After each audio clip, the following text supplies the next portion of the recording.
welcome my dear friends to a spine-tingling journey through the nostalgic realm of 1990s Halloween commercials. Mike! What? There's something under the bed. I heard something. There's nothing under the bed. I heard something.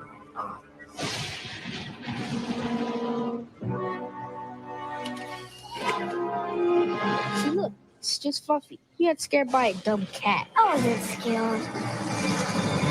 I told you there was nothing under the bed. Count Chocula presents Mickey. Something happens to Mickey at daylight. Chocolate. The chocolate monster in him comes out for a bite. Chocolate. Of that double chocolatey delight. Count Chocula. All right.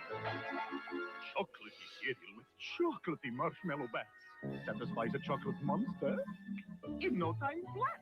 The monstrously good part of a complete breakfast. If you crave chocolate too, Count Chocula can satisfy the chocolate monster in you. Hey, I'm no numbskull, so call me at 1-900-909-2233, and you'll hear the funniest monster jokes like, what's a vampire's favorite sport? Basketball. Or the one about the ghoul who missed her mummy. You'll also find out how to get these scary street signs featuring my friends Dracula, Wolfman, and Frankenstein. It costs $2.45 for a 2-minute message, so ask your mom or dad if it's okay before you call 1-900-909-2233. I'm dying to make you laugh. Ghostbuster Bulletin. Ghost in the house! Never fear, new super weapons are here! Each sold separately. A ghost! Extraterrestrial slaughter! Miss! Another one! Fire Ecto Blaster! Got him! He's back! Rubber-meter ready! Fire! Ah! What a monster!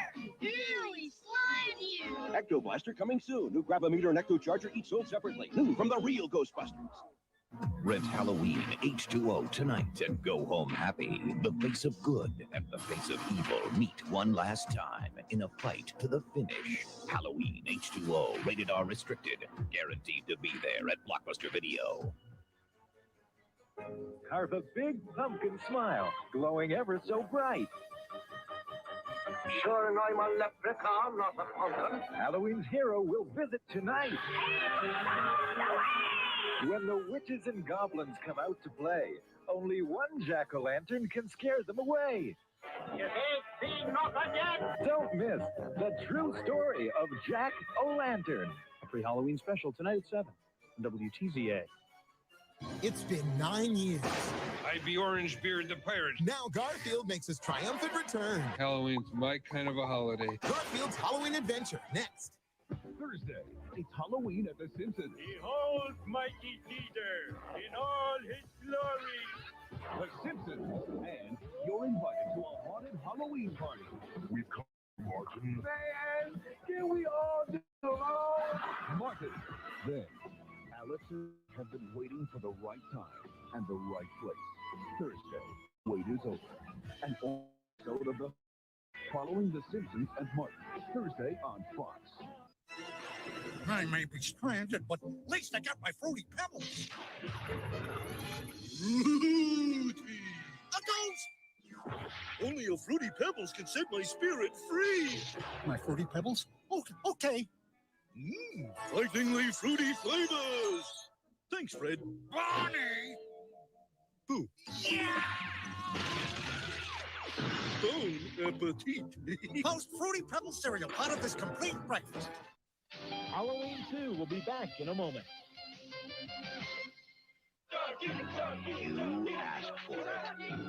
And now, Turkey's back. Peekaboo.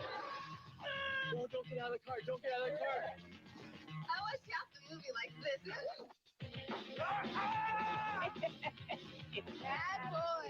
More shots for the buck. Child's Play 2, rated R. Starts Friday, November 9th at theaters everywhere. Pizza Hut introduces Great White Pizza with a blend of 4 cheeses. Or try our blend on Old Style Red. Get a large for $3.99 with your favorite Pizza Hut pizza. Monster Face, the gruesome monster head you make and remake into the most monstrous monsters imaginable. Now for the test. Monster Face comes with everything shown here. He's not from around here. Are you new in town? Yeah. He's come a long way. Hold on! You like living dangerously, don't you? Now, he's going to do to them Who are you? what they did to him. Charlie Sheen in The Wraith. Friday at 8 on Channel 11, New York's movie station. Halloween night, you'll be scared silly. Really? At 8, have a frightfully good time with Disney's Scary Tales of Halloween. At 9, there's terror in the eye. There's no reason to panic. Hair-raising fun, airplane. Then at 11, I think I got something in my eye. monstrous fun on Nightclub. It's so much fun, it's scary. Halloween night on Fox 36. Delicious. Very tasty. They're here. Who's here? Ghost. Our Count Chocula cereal. It's haunted. Yummy marshmallow ghost. Scary bats and new spooky ghost marshmallows are haunting all the monster cereals. They're the ghostly part of this complete breakfast. They're unstoppable! But we're gonna stop them anyway! Send in the Marines! We're the Space Marines! Drake, Ripley, 8-Bone, Bishop, and I'm Hicks, armed with the latest high-tech heavy metal. Look out, Hicks! The Queen's gonna crown you! My bug rocker's on a roll! Bull alien attacking! Eat torch, bug brain! Alien invasion problem? Send in the Marines! Send in the Marines! Space Marines, aliens! End of summer blues got you down?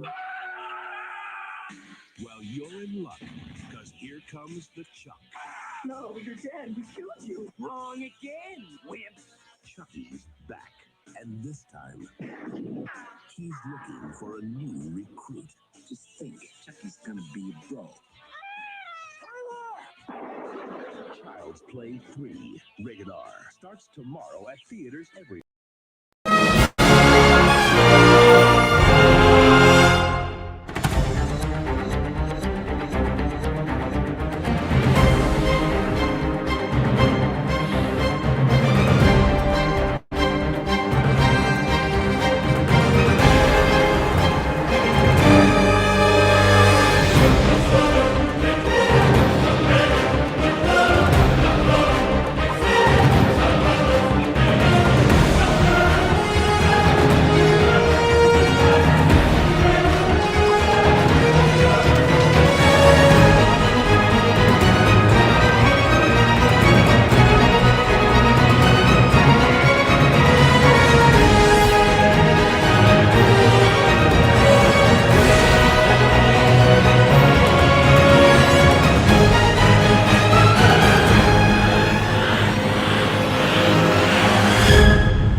Можно мне вас поцеловать, товарищ Сталин?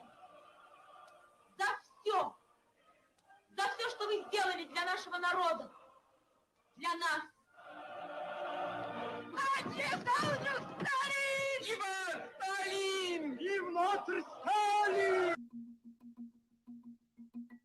Then Russian state TV journalist Marina Ovsyannikova interrupted a live broadcast holding a sign. What you did was amazing and brave, and that your acts were both so important. It is very important in the circumstances to bring people alternative point of view and objective information.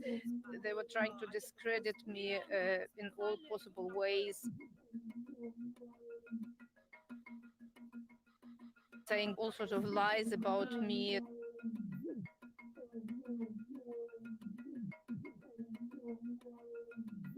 To spoil my reputation.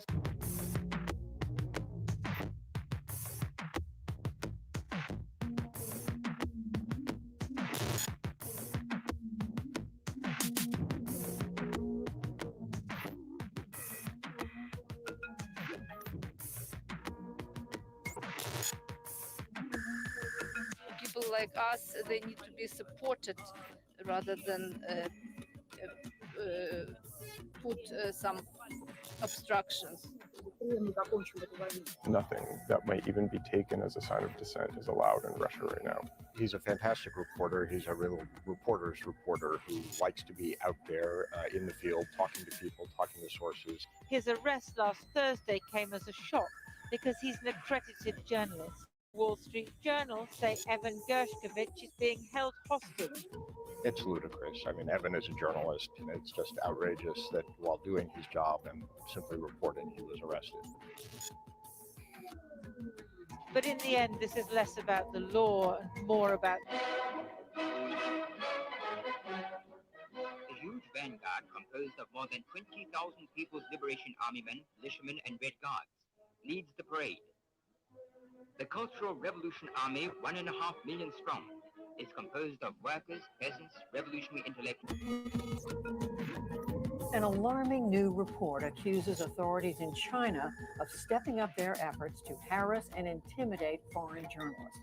Foreign TV crews have been at odds with authorities for decades.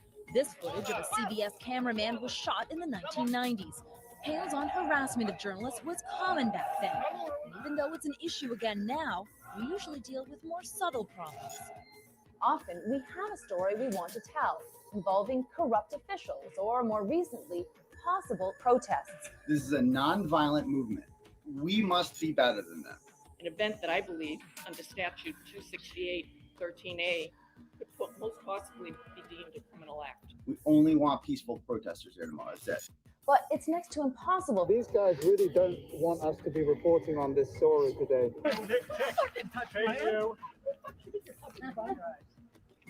Touch me again. Do you think it's okay what they did to John O'Keefe? Are you okay with that? Who are you? Police visit the homes or offices of our story subjects. 2 days after I published the interview with Lucky Loughran, they go and they sit down with Lucky Loughran. He plowed Fairview Road that night at 2:30. He did not see a body on that road. Security here went to great lengths to frustrate coverage of the story. Just the tip of the iceberg, and conditions for journalists in the past year have gotten much worse. They seem to see us not as, doing a legitimate job and questioning and being, questioning in a critical way. But they seem to think that if we're not towing the government line 100%, then therefore we are the enemy. This is what happens when you act up, when you don't toe the line. You feel more at risk because you always believe that it's not going to happen to you. I didn't think they'd have the balls to do it. I knew they wanted to. Okay, that can actually happen to anyone. Journalist for Bloomberg News, Hayes Fan, was detained in December. No details have been provided on where she is or what she's been detained for.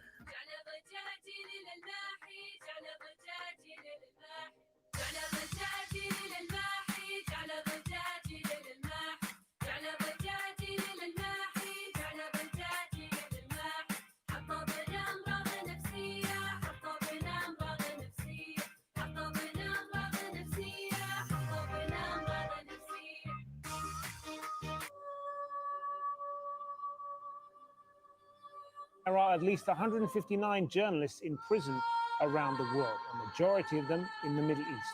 The murder trial of slain Washington Post journalist Jamal Khashoggi is opening in Istanbul. In a case that human rights groups say is an important step in the search for justice for the Washington Post columnist who was brutally killed. Saudi's ever-evolving story about what really happened to Jamal Khashoggi changing yet again. There's been deception and lies. For those who believe it's a cover-up, many more questions remain. Iran became the biggest jailer of journalists in the world.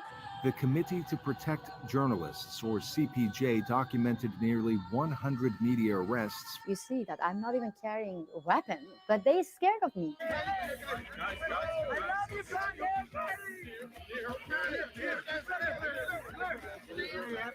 A blogger is facing charges that he harassed and intimidated witnesses who were interviewed about the death of a Boston police officer during a snowstorm. We saw a real backlash against independent reporting, targeting of journalists who were actually reporting the truth on figures in their country or taking a critical approach to their governments. This blogger is known for his confrontational style. As a criminal defense attorney, in court today, his defense attorney said he is a news reporter protected by the First Amendment. I am in solidarity with TurtleBoy. How is this witness intimidation? Yeah, it's not jury tampering. There's nothing illegal about that.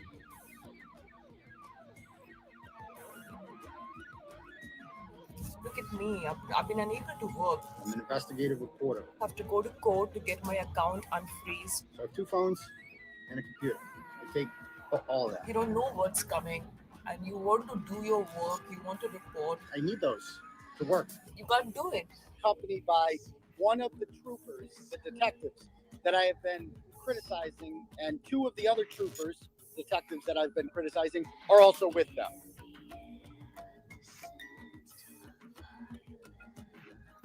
It's always about silencing the target. The fact that they're going to such lengths You don't scare me.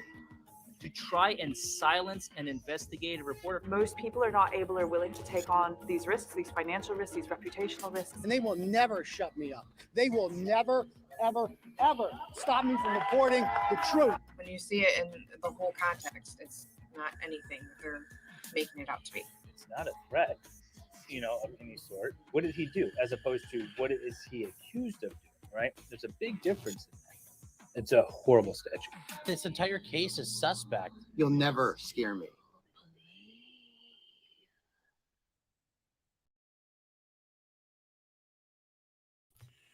Woo! Man, Microdots.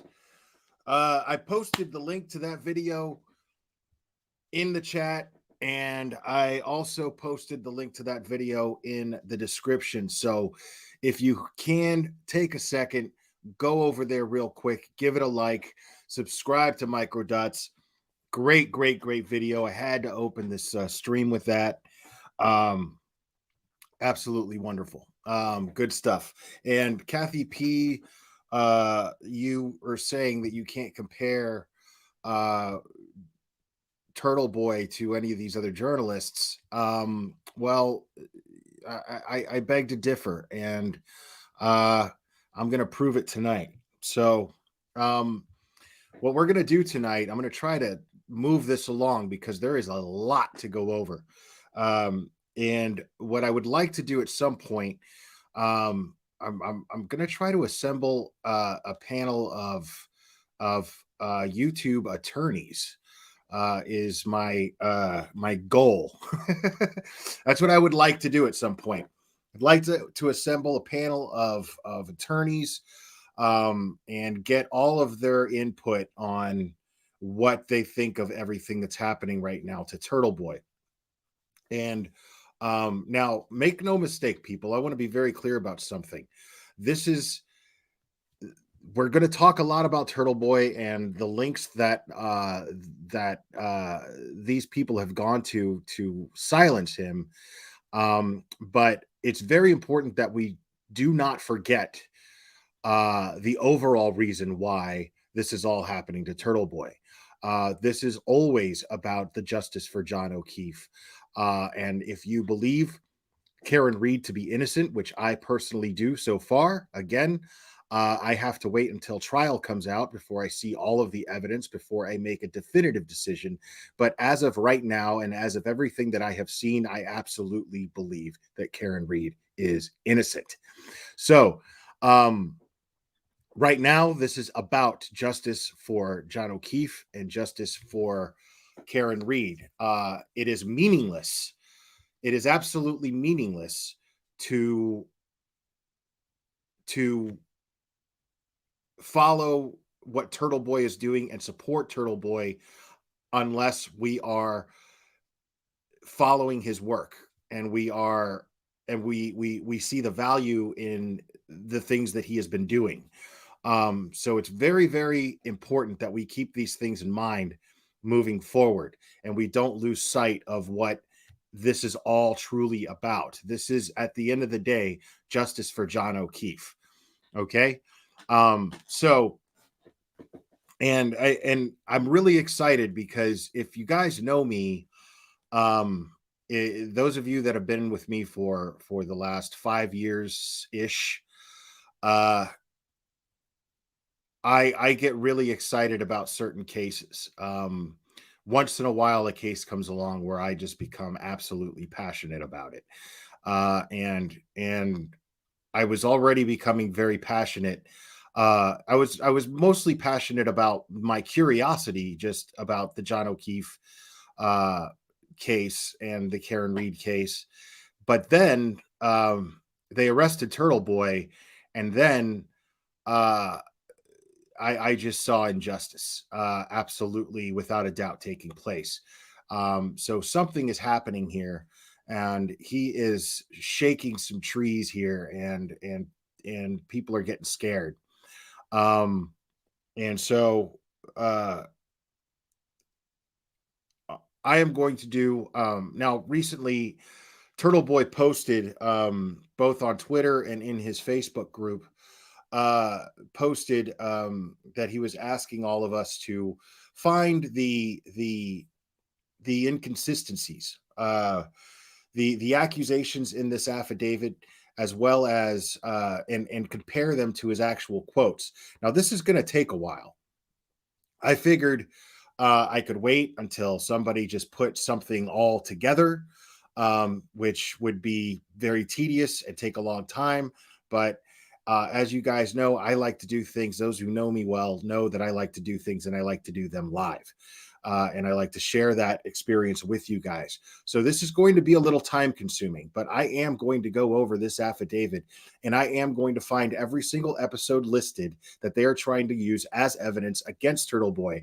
I'm going to go over every single episode and every single timestamp that's listed in this affidavit, and we are going to review each one of those things together and compare them to what the context that they are putting them in this affidavit and trying to accuse him of. So this is what we're going to do tonight. And we're going to do it as long as it takes. I'm going to do as many of these live streams as it absolutely takes. So we're going to go ahead and just get started here. And,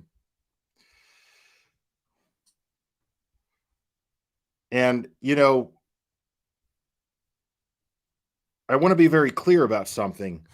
The very least, with everything that TurtleBoy has done, I mean, I think getting arrested and having these trumped up charges put on him says a lot about what he's done for Karen Reed and for John O'Keefe. So I think that the least that we could do to pay that back to him in some way, shape, or form is to try to at least put somewhere out there on record, and I can use my platform, put this stuff out there on record, a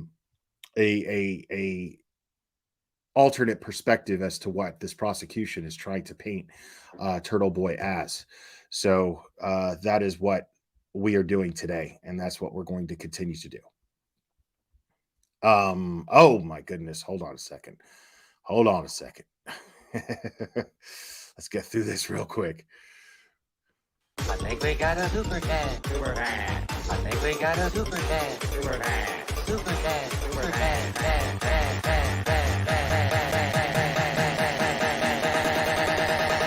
I think we got a super chat. I think we got a super chat. Thank you, Cock Church. Oh my God, not again. I think we got a super chat. Super chat. I think we got a super chat. Super chat. Super chat. Super chat.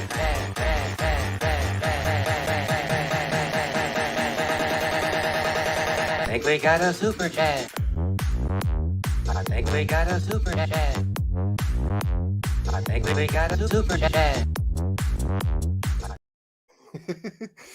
Okay. Oh man. Okay. So Team Brittany, thank you so much. See the truth, people. The truth, not rumors. Exactly. And Christina Lararola. Love this. Thank you. We love you too. Appreciate that. Thank you so much. All right. And KB Investigates, member for 9 months. Thank you for doing a deep dive on this case. Now I'm doing the deep dive on the TurtleBoy case. This is what we're doing tonight. Now, what we're going to now, as far as the deep dive on the John O'Keefe case, Karen Reed case, you need to refer to Tracy Ann Chasing, her Deets on the Streets, Gavel Geeks. These ladies have been kicking ass, working hard, putting together as simplified of a timeline as you can get so that all of us understand You might hear little opinions here and there, but what you are seeing, the things that they are sharing, are documents, they are facts, they are absolute, irrefutable documents. Now, those things are made available. I did not share it here. Let me do this real quick. There we go. Okay, so right here, I'm posting in chat everything that you need on the John O'Keefe Karen Reed case. Everything that you need is in that spreadsheet. Everything. So, and that was put together by the amazing Sleuthy Goosey. And I'm really grateful to her for that. And please make sure to go ahead and bookmark that, save it wherever you need to save it, on your computer, on your phone, on your iPad, whatever. But that is everything that you're going to need to reference. And if you form an opinion on this case, do not do so with anything other than the documents provided to you in that spreadsheet, okay? Because those are the actual documents. Do not go by rumor. Do not go by hearsay. Do not go by anything. Do not go by any YouTubers. I don't even think that TurtleBoy would want you to go just by his opinion. TurtleBoy would probably likely, and I don't like to speak for him, but I would think that he's a pretty fact-driven guy. I get that impression from him, and he would absolutely want you to go by the facts, by the documents, by the absolute irrefutable data. Oh my goodness, not again. I think we got a super chat. Super chat. I think we got a super chat. Super chat. Super chat. Super chat.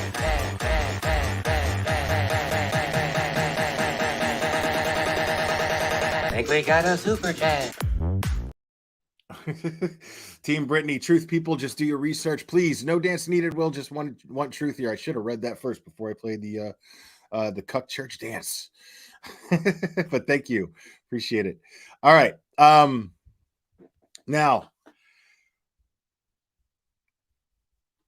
we are going to go over, let's see here, let me go ahead, and I love how it's titled Statement of Facts. That's why I put facts in quotations. I don't know if it was the person who sent this to me that put it that way or what. But this is what it says here. I'll go ahead and start reading it now. As I'm reading this, I'm sorry I cannot see the chat. So any memberships or super chats that happen while I'm there and I don't acknowledge them, I do apologize. I just can't see them at the moment. So it says here, intimidation of witness, violation of MGL Chapter 268, Section 13B. On the morning of January 29th, 2022, John O'Keefe was found unresponsive. Now, mind you, this is made up by the prosecution. Okay. On the morning of January 29th, 2022, John O'Keefe was found unresponsive on the front lawn of 34 Fairview Road, Canton, Massachusetts. He was transported to a Good Samaritan hospital where he was pronounced deceased. The Office of the Chief Medical Examiner determined the cause of death to be blunt force to the head and hypothermia. Evidence was presented to the Norfolk County, grand jury, and indicated the night of January 28th, 2022, Reed and O'Keefe were at two Canton restaurants, C.F. McCarthy's and The Waterfall, were friends. After The Waterfall closed at shortly after midnight, Reed and O'Keefe were invited to 34 Fairview Road, Canton. Witnesses stated Reed and O'Keefe did not enter 34 Fairview Road. Okay, very important. They say neither one of them entered 34 Fairview Road. Witnesses stated that Reed and O'Keefe did not enter 34 Fairview Road. The Norfolk grand jury indicted Karen Reed on second-degree murder, motor vehicle manslaughter while OUI, and leaving the scene of a motor vehicle crash causing death. The indictment alleges Reed struck O'Keefe with her motor vehicle and left the scene. The case is currently pending in Norfolk Superior Court. The lead investigator for the above investigation is Trooper Michael Proctor of the Massachusetts State Police, assigned to the Norfolk State Police Detective Unit. Trooper Proctor testified before the grand jury and continues to conduct investigative work on the case. Michael Proctor is married to Elizabeth Proctor. Elizabeth is not a witness to the investigation, but a family member, as mentioned in MGL 26813B. Oh, wait. Now, I'm not going to play the song, but I am going to acknowledge this because I caught it via my phone. It flashed out at me, the colors. Patty Murphy, thank you. 2 items. What is the DA so afraid of? And why won't Brian Albert turn over his cell phone? That is a great question. 2 great questions. And why won't Jennifer McCabe take the stand? That's another question. Why is Jennifer McCabe afraid to take the stand? Was John O'Keefe not a friend of hers? Did their children not play together? Why would she not want to testify against the woman who supposedly murdered her friend? Doesn't make sense. Very interesting. Very interesting. Now, during the investigation into O'Keefe's deaths, now, real quick. Now, one thing that TurtleBoy has revealed, it's very important to point this out. One thing that TurtleBoy has revealed is, because what they're doing is they're naming Michael Proctor and his wife. This is a very clear order, Will, but keep the truth thing going. Okay, yes, thank you, Team Brittany. The lead investigator is Michael Proctor. Okay, now he's married to Elizabeth Proctor. Now they're trying to make Elizabeth Proctor out to be an innocent bystander in all this, which she more than likely. I mean, I don't know what role she plays here, but make no mistake that Michael Proctor is a high school friend of Brian Albert and several others. To my knowledge, I don't have that exactly correct. But I know that he has a personal connection to the Alberts. And as I understand it, he was off duty and he was put on the case as the lead detective in John O'Keefe's death. So that's a little fishy. And in this investigation, during this investigation, it seems absolutely and totally half-assed. Michael Proctor did not seek a search warrant for the Albert home for 34 Fairview Drive. We got statements. We got very, very fishy, loose, half-assed statements in regards to that evening. And some of them are conflicting, in my opinion. Some of them are conflicting. And in other cases, like another thing that bothers me is it's only all these statements are all about what happened at the bar, nothing in regards to what happened that night. Now, one might argue, well, that's because John never entered the home. But the problem is that there's too much evidence to dictate that he did enter that home. You know, just to kind of, I'm sorry, I'm going to slow things down a little bit here, but I've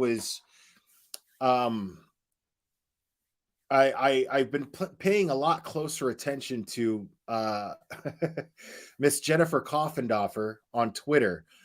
And man, you know, I never had anything negative to say about her before this case. But the stuff that she tweets makes it real hard not to look at her as just exactly what TurtleBoy describes her as.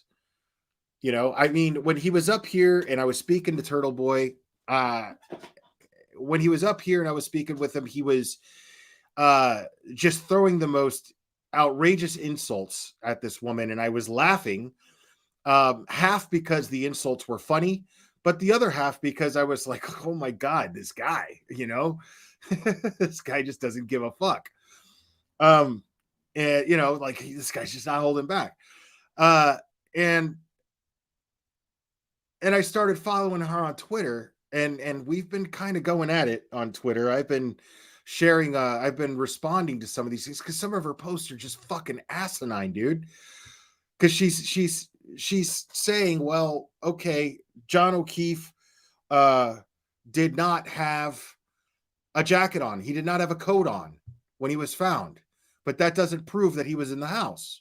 Okay, well, the fact that you're not stating that there was a coat found in Karen Reed's car, in her very large SUV, as you guys put it.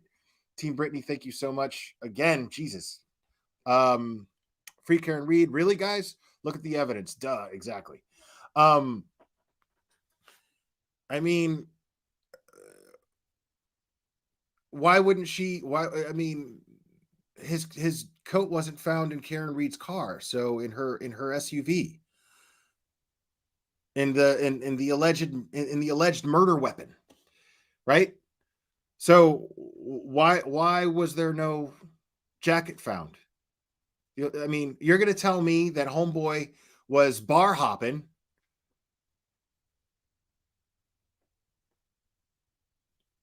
Okay, wait a second.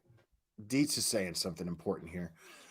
He didn't have a jacket or coat on when he went into the bar or when he came out of it. Why would he have one on later? Okay, that's a good point. Why wouldn't he have a jacket on going into the bar? I mean, is that for sure? Is there video footage of him not having a jacket on? Who doesn't wear a jacket in Boston? Okay, she testified for the grand jury. Who testified for the grand jury? A sweatshirt only. Okay. All right. See, this is why you guys need to subscribe to to Tracy Ann and Tracy Ann Chasing and watch those videos that they're doing.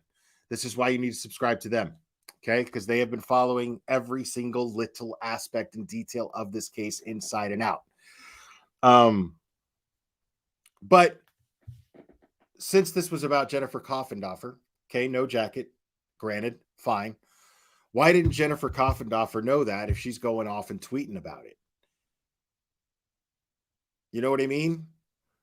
Every single thing that she does is it's all half-assed information. Everything she tweets. Okay, that's what they claim is the video footage. We have not seen the footage yet, but that's what was testified to in the grand jury, is what you're saying. Got it.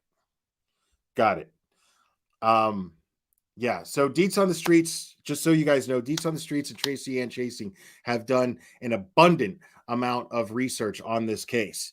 So I have every reason in the world to have confidence in the things that they say in regards to this case. If you guys are wondering why I'm investing so much stock into it. All right. So we're going to move on to the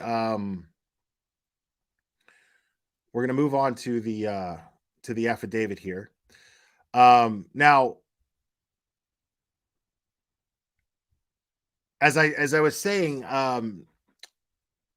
TurtleBoy states that based on his research and his investigations, he states that Michael Proctor is a very close friend of the Albert family. So the Proctor family are very close friends to the Albert family, which clearly makes this a conflict of interest. Why would the friends of these people, why would a close friend of these people be in charge of this investigation?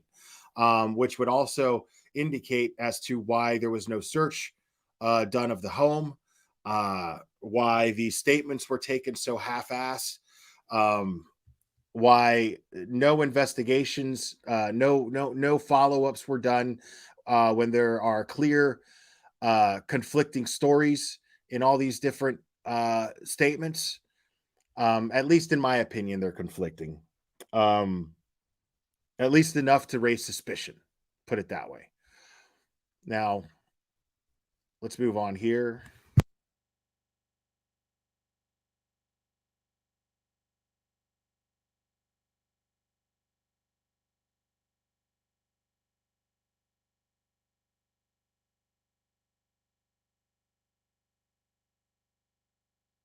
All right.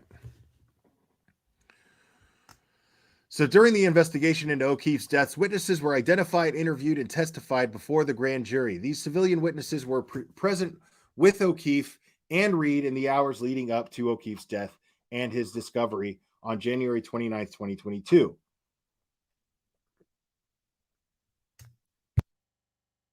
The witnesses include Matthew McCabe, interviewed by investigators.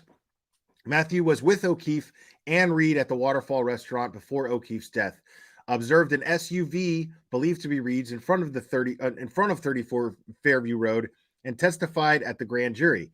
Jennifer McCabe, interviewed by investigators. Jennifer was with O'Keefe and Reed at the Waterfall restaurant before O'Keefe's death. Observed an SUV believed to be Reed's in front of 34 Fairview Road, was with Reed when O'Keefe was found unresponsive and testified at the grand jury. Brian Albert, interviewed by investigators. Brian was with O'Keefe and Reed at the Waterfall West restaurant, homeowner of 34 Fairview Road, and testified at the grand jury. Julie Albert, wife of Chris, interviewed by investigators. Julie was with O'Keefe and Reed at the Waterfall restaurant before O'Keefe's death and testified at the grand jury. Chris Albert, husband of Julie, first interviewed by investigators on February 10th, 2022. Chris was with O'Keefe and Reed at the Waterfall restaurant before O'Keefe's death and testified at the grand jury. Colin Albert, interviewed by investigators, son of Chris and Julie Albert. Juliana Nagel, interviewed by investigators. Juliana was present at 34 Fairview Road when people were arriving from the Waterfall restaurant and observed an SUV believed to be Reed's parked in front of 34 Fairview Road. In an April 2023 motion filed by Reed's defense attorneys, defendant's motion for order pursuant to Massachusetts, blah, blah, blah, blah, blah. I don't know all of these codes and law stuff, people. I am a layman, to say the least. It says directed to Brian Albert, Verizon, and AT&T, alleged police misconduct and conspiracy among the civilian witnesses to frame Reed for the death of O'Keefe. The motion calls Brian Albert a suspect and Jennifer McCabe a conspirator who took calculated steps to purge her phone of this inculpatory evidence.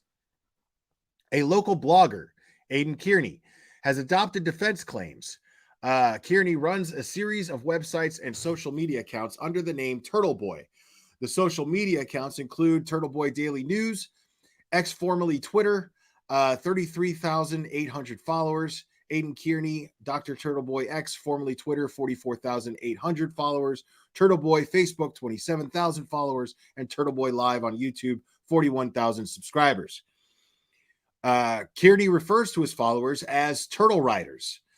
Beginning in April 2023, Kearney began posting articles to his website and social media accounts where he adopts the defense allegations as true and makes personal attacks on the civilian witnesses, members of their family, and their friends. Kearney authors and publishes a blog on the website TurtleboyDailyNews.com or TBDailyNews.com. The website has a series of articles entitled Canton Cover-Up. As of September 28th, 2023, at least 164 articles have been posted to the website under this category regarding Karen Reed. Kearney posts weekly videos to YouTube where he has discussed Karen Reed and made statements regarding witnesses. Below are a small selection of verbal statements made by Kearney in these videos that have been published to followers and are publicly available for viewing without being a subscriber or follower and have been archived by investigators. Okay, now this is what we're going to get into, folks. Now, we are going to go through each one of these. I don't give a shit how long it takes. I mean, maybe not all tonight, but we are going to go through them.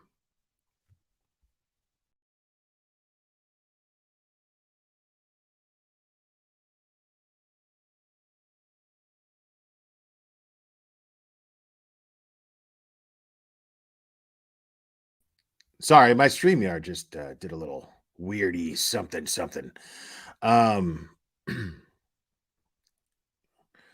But we may not go through them all tonight, but we are going to go through each one of them. Okay? Make no mistake about that. So let's see.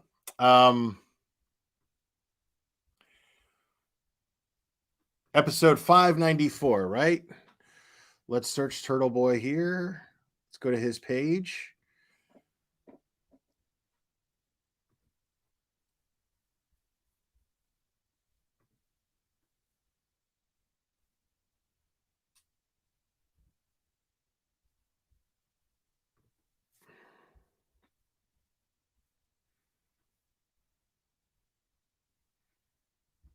Here we go. Let's check these timestamps. Okay. So what it says here,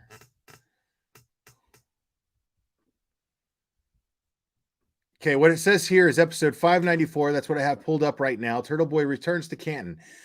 Video posted shortly after Kearney visited homes of witnesses. Okay, now I don't know if there's video footage of that, but you'd think that they would have posted the links to that.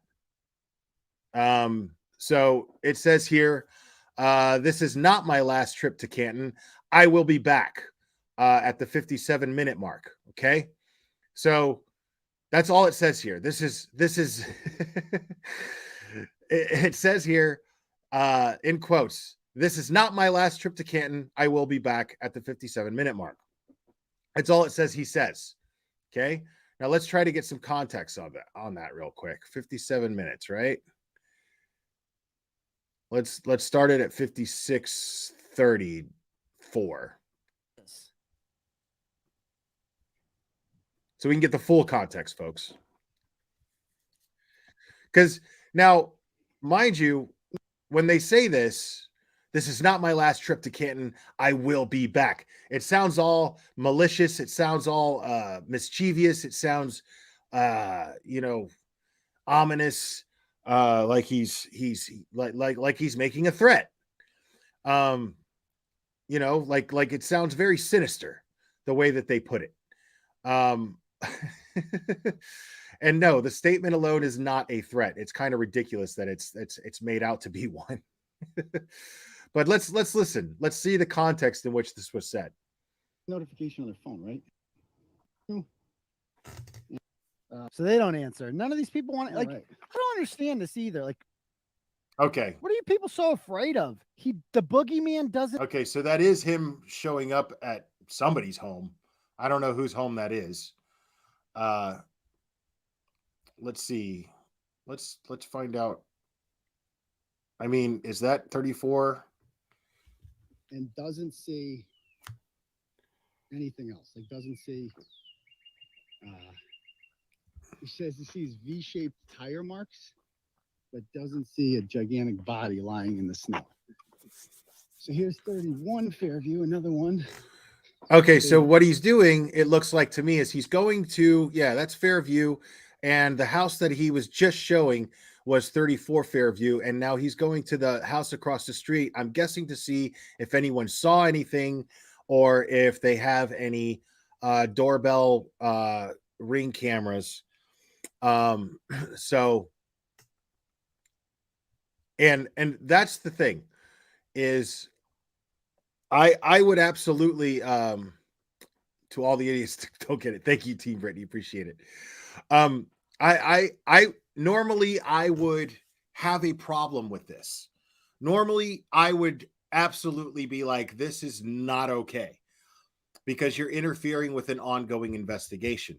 But that's under the impression that law enforcement when I'm of the belief that law enforcement is actually doing what they can to actually investigate to get to the truth.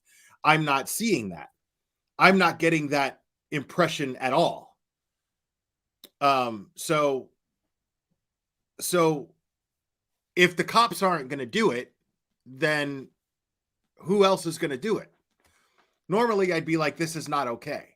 But in a situation like this, where I'm not getting any impression that law enforcement is doing anything to actually get justice for John O'Keefe, well then, okay. Now, Would I do it? No. But you can decide yourself if it's whether or not it's my code of ethics or whether or not I don't have the balls. That's up to you. You figure that out. They have a Ring camera. We'll see what they say. So yes, Just the only part of the car that was messed up was the tail light and the hair. They found the goddamn 33, hair yeah. that stayed on the bumper Another Ring after camera. a road trip 50 miles to Dayton and back. This is a neighbor's house, right? This is a neighbor's house, correct. It's across the street. Where does And that is the Elizabeth- view that So is that a Ring camera or just a doorbell? the Ring camera would have.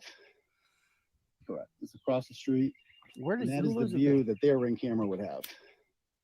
They would Look at certainly that. have if John went into the house. Right. So like, Karen okay, Johnson so would this up is and so then this back. is an even better view, right?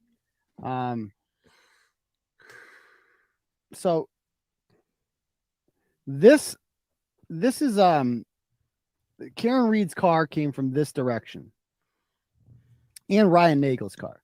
So Karen Reed pulls up right here and drops John O'Keefe off because obviously you're gonna want to, like, this door right here is kind of where they enter the home, and it's not like the mud room. There's like a living room in here, and so she drops him off. And keep in mind, he's wearing a long sleeve t-shirt, and it's freezing cold outside.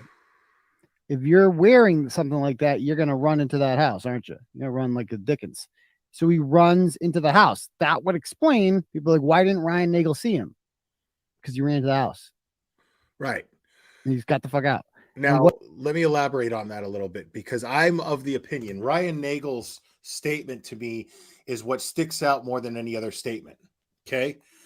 More than any other statement, that is the one that sticks out the most to me. Because in Ryan Nagel's statement, which I will read to you right now, as a matter of fact, because let's go ahead and open our sleuthy goosey Karen Reed textbooks, folks. Let's see real quick. Documents. Is it under documents? I think so. Yes. Ryan Nagel interview right here. So,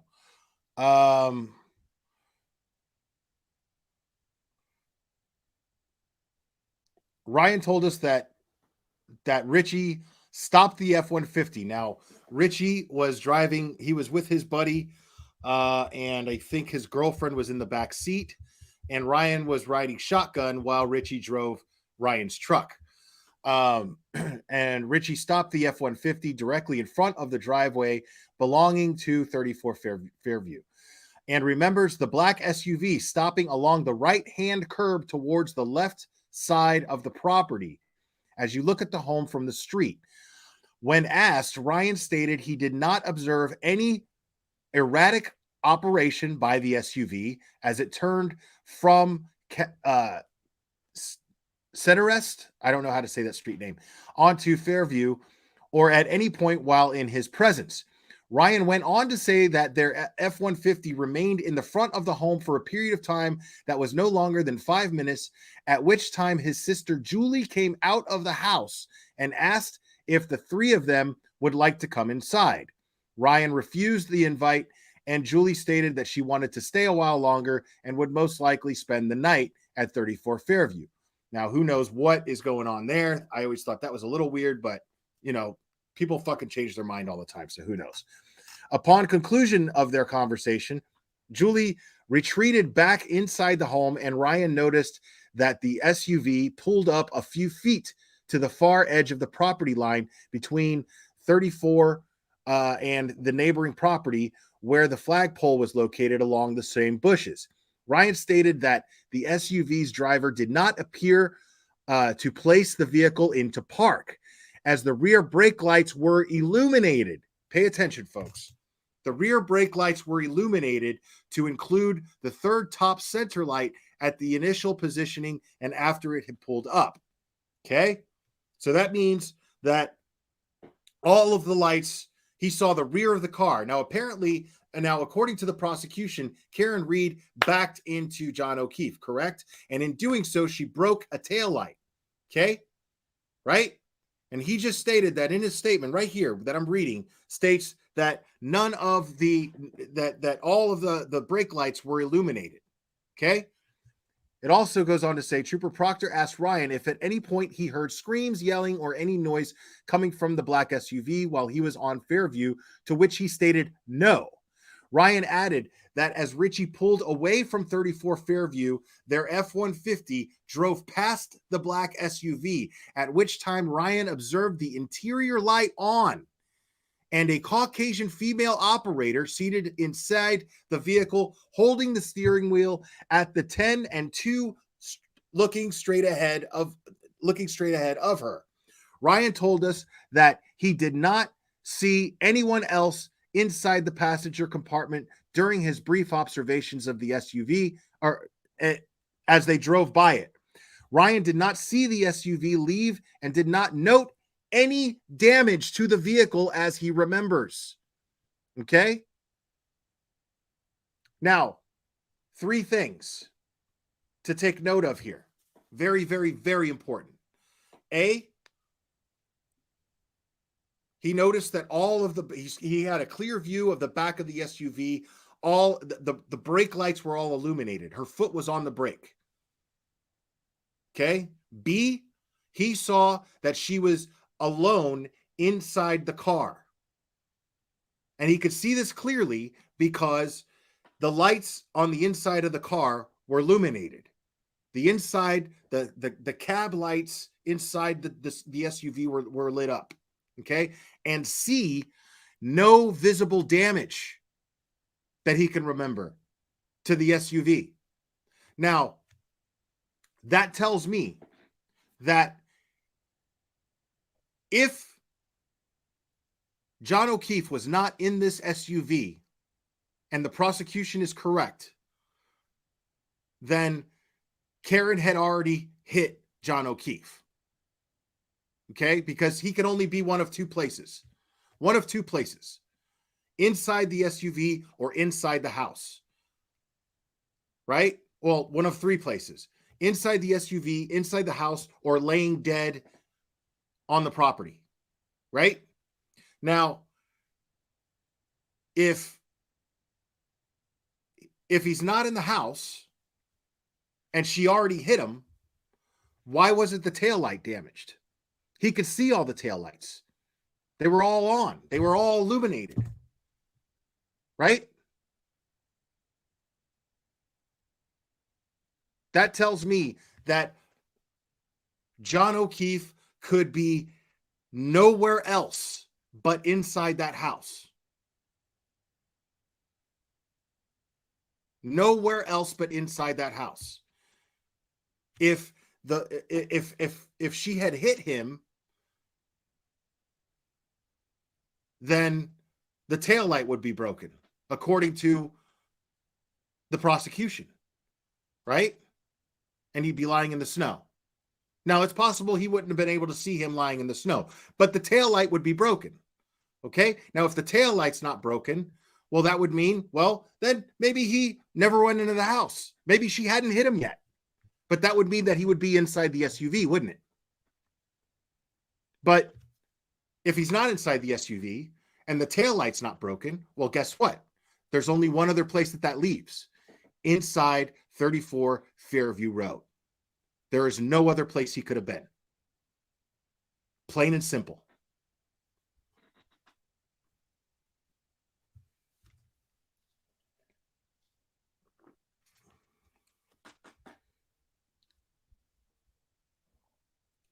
Now,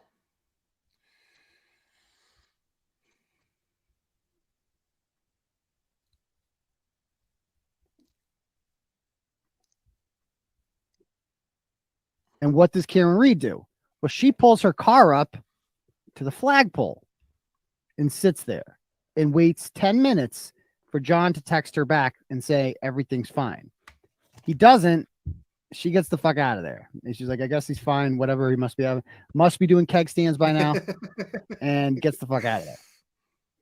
So, because we know that Ryan Nagel testified, told police that he saw Karen Reed sitting over here. that he saw Karen Reed sitting right here with hands at 10 and 2 and the interior lights on, and there was no body next to him. He was not in the car. So had she killed him yet? So he wasn't in the car. Okay, now I'm not hearing anything even leading up to any threatening, nothing. We've got about a minute and a few seconds left before the timestamp of what this indictment says, of what this probable cause affidavit says. We've just got a couple more minutes here. Well, about a little over a minute. In the car. So, and he's not inside because he never went inside, they say. So that means she must have already hit him, right? Is that what they're saying? She must have already hit him. And so where's the body? He didn't see a body. And are we to believe that she just killed him somehow before in the 5 to 10 seconds before Ryan Nagel got there, she killed him and then just fucking sat there. Nah, just sit here. Fuck it. I mean, that's Right. gangster as fuck. It's brazen You're as just hell. gonna kill a dude, but like didn't just sit there for 10 minutes? Yeah. Okay. Yeah, At least who the fuck believes this shit? How at least 5 minutes, according to Ryan Nagel. retarded do you have to be to believe this? Sweet Jesus.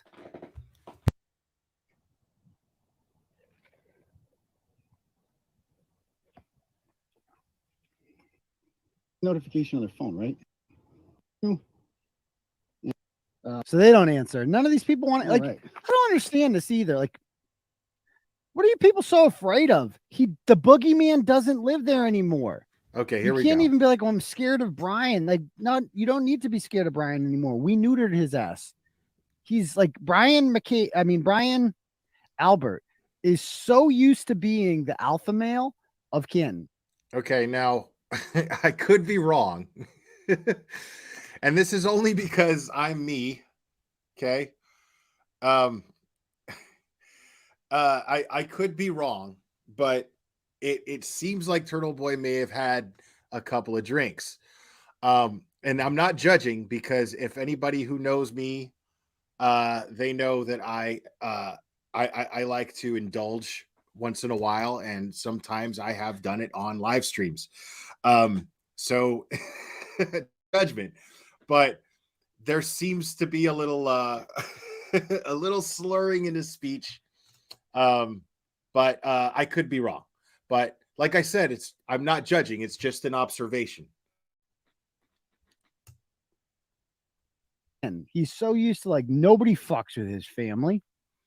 2 years ago, if anyone did what I did today to Chris Albert, Brian Albert would put them in a fucking grave, you know? He'd be like, he'd kick your ass, Seabass. And so it just must frustrate him to no end to watch me, because I know Brian Albert's watching this right now, to watch me just emasculate his family time after time. And there's nothing you can do about it. There's just nothing you can do. And I'm just going to keep doing it. I'm just going to keep, like, this is not my last trip to Canton. I will be back. And okay. So if that's anything, that's him saying that he's emasculating his family. Basically, his colorful way, I mean, he's a writer, for fuck's sake. That's his colorful way of saying that I'm going to embarrass you. I'm going to continue to expose you for what you are. That is not a threat. Saying I'm coming back to Canton. I've already neutered your ass. I've emasculated your entire family. And he uses that term, that colorful term, because it's fitting in the way that he describes Brian Albert and his family, who are all these tough guys who are constantly posing in pictures like this and acting like the biggest tough guys of all tough guys.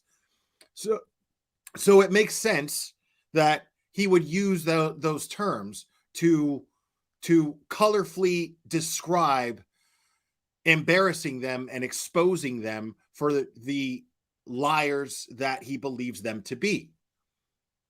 So I'm not getting what this point here in this statement of so-called facts is. So just not getting that. And more people are getting, like a year or so ago, people didn't want to cooperate with the Karen Reed defense team because they're like, yeah, it's easy to keep my head down and, you know, whatever, and keep a low profile. But now, you know, now they're like, fuck it. You know, we've made people realize, like, you don't have nothing to be afraid of. The big bad monster's not going to bite you. We neutered their ass. They can't do anything. They're not so tough anymore, are they? So we decide we're going to go over there. Oh, crap. What did I do? No. We walk right over there. Guys getting some miles in. Looking sharp. All right, let's go to 34 Fairview. So again, this is Karen pulls in from Cedar Crest over there. Right. Only a guilty man would find that threatening. I absolutely, totally agree. Only a guilty man would find that threatening. I mean, I wonder, just from that, this is the first fucking timestamp that I'm going over. This is the very first one. I'm dipping my toe in this fucking bullshit affidavit right now. I'm barely dipping my toe in it, and already Brian Albert acting like he's a victim by this is only proving TurtleBoy's point here that he's fucking neutered. I mean, dude, where's your balls, bro? Like, seriously, you feel your fifis are hurt by this? Are you kidding me? Come on, dude. Like, you feel threatened by that? By that? Come on, bro. Pulls up here. John jumps out. Oh, there's a little boy there. So this is the new owners. I think we should do it. Right. So I cut it off here. But pulls up here. Again, this is where she would have gotten out. And he would have gotten out and just sprinted in there. It's so easy. Okay, now I'm going to try to get through these things as quick as possible, but because I mean I have to add commentary in order to describe a different perspective than what the prosecution is doing here, to provide the proper perspective. So I have to say, I'm going to what I'm going to do is I'm going to fast forward to the next timestamp, which is where he says, "I'll be back. Get used to this," which is at the 1 hour and 19-minute mark.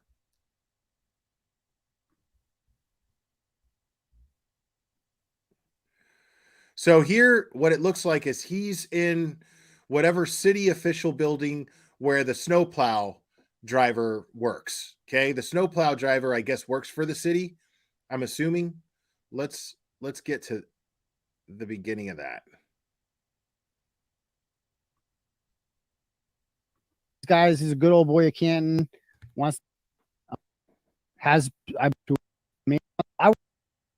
Which means Ixnay on Ing Ray cameras. Okay, we're gonna go a different route. Okay, we'll go with the old smashy route. We'll do that one instead. So there we go. And again, this is investigative journalism, folks. It's not brain surgery. Now, I go there and I go into town hall. Next is town hall.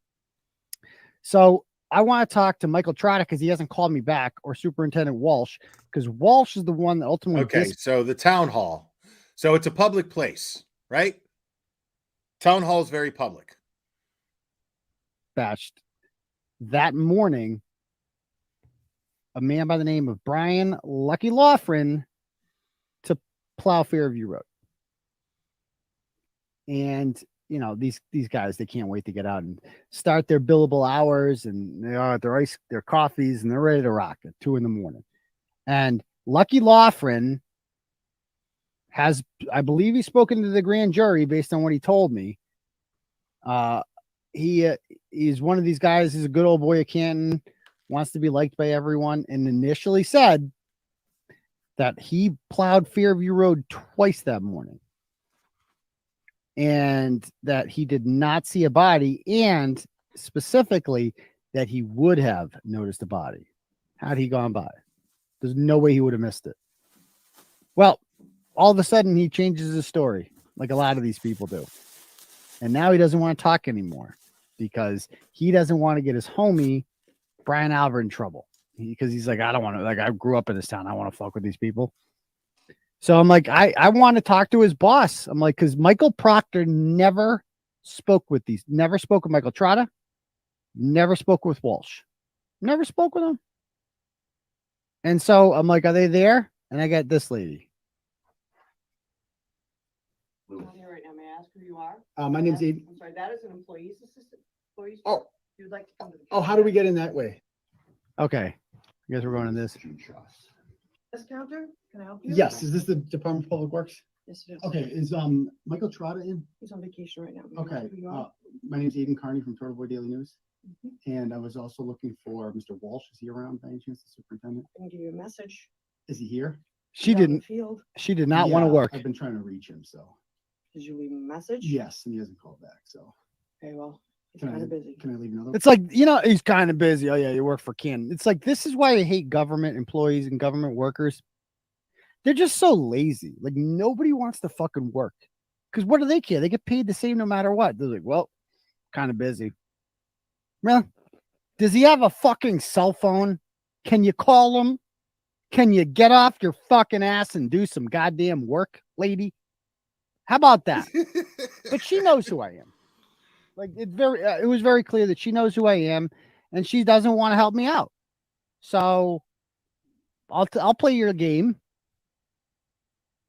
I mean, I can wait. You have his phone number, right? Like, I'll wait. I can leave the So that's message. why I'm here So, in person. yep. I can leave a message and I'll get it to him. Now watch Just know this. He's out in the field right now. Watch this. How do I spell the last name, sir? Kearney. She goes, how do I spell the last name, sir? She had already written out my first name and spelt it correctly. She knows who I am. She didn't have to ask my first name. She didn't even have to ask what my last name was. She just asked how to spell it. She had already spelled my name. So she knows who I am. That's a good point. At this point, people are messaging me now and they're saying that she is a friend. She lives in Tim Albert's neighborhood, and she is best friends with the Weeks girls. That is McCabe's sisters. So this is what we're dealing with here. This is the home cooking. So I'll be back, Miss. So okay, that's where we're at. Okay, so now he's just established that there is clearly what we like to call in the true crime community and here in the South, what we like to call when there is cops and city people who all look out for each other. We call it good old boy bullshit. And that is Massachusetts' version. That is Canton's version of good old boy bullshit taking place. Okay? And he's exposing this. Now, this is the part where they say, okay, he's quoted in saying, I'll be back, get used to this. These people think that I'm fucking around. You haven't seen the last of me. Get used to it, get used to it. Okay? So this is him saying that, and this is the context in which he actually said it. This is what we're dealing with here. This is the home cooking. Now let me let me do it in the sinister way that let me read it in the sinister way that it's stated here. I'll be back. Get used to this. These people think that I'm fucking around. You haven't seen the last of me. Get used to it. Get used to it. Okay. Now this is how he actually says it. Cooking. So I'll be back, Miss Boys Regular. I'll be back. You haven't seen the last of me because he never called. Walshy never called me today. Trotta never called me. If you think you're going to get rid of me that easily, you're badly mistaken. I will literally sit there all day. All day. We'll order Chinese. I'll make a day of it. I'll just sit there all freaking day because he's got to come back sometime. I'll be like, I've unfinished business. We didn't see Michael Morrissey today. I'll be back. Like, get used to this. Like, these people think I'm fucking around. Like, I'm Mr. Internet guy. Like, I'm going to sit here and I'm going to write blogs all day. And it's okay. It's just writing blogs and just ignore them, whatever. No. I live an hour away. It's not, I got Alexis now. It's not a problem. It's got good. Okay. So y'all heard that, right? I mean, he's like, he's like, it's, first of all, it's City Hall, dude. It's the town hall, right? He can absolutely just fucking, he's like, whatever. I could sit here all fucking day if I want to. That's his fucking right. That's his right. That's your right to do that. Because this is a guy who has crucial information in Karen Reed's case. He's stating that he never saw a body. He plowed the street and never saw a body. Right? Snowplow. Never saw the body.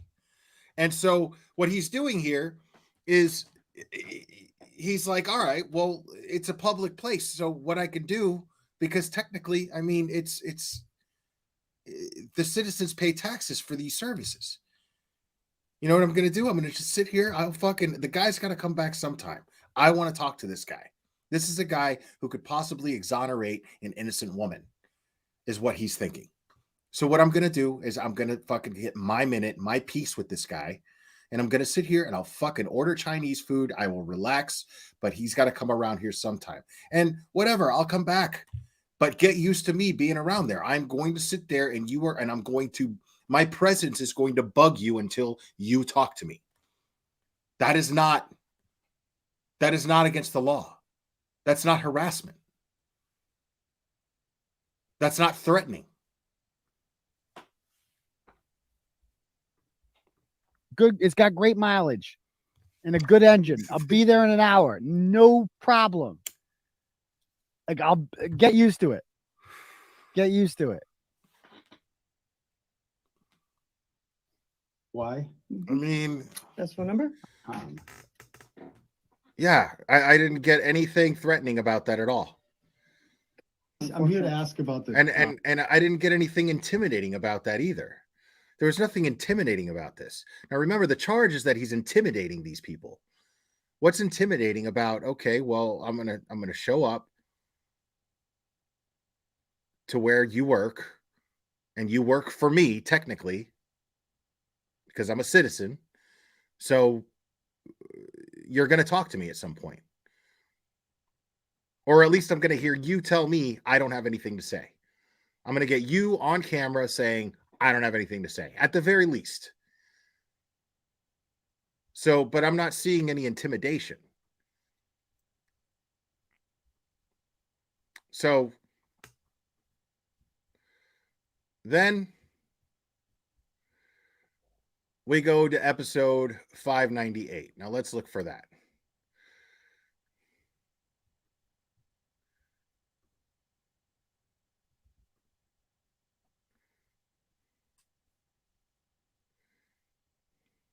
Should be right around here.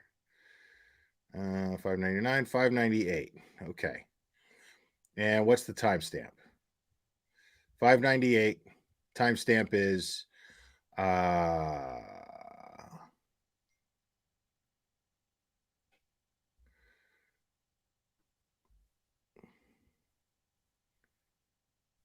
hold on. This guy, Chris Albert, has his head on a swivel looking for turtle riders. I got bad news for you, Chris, blah, blah, blah. But I'm not seeing a timestamp here.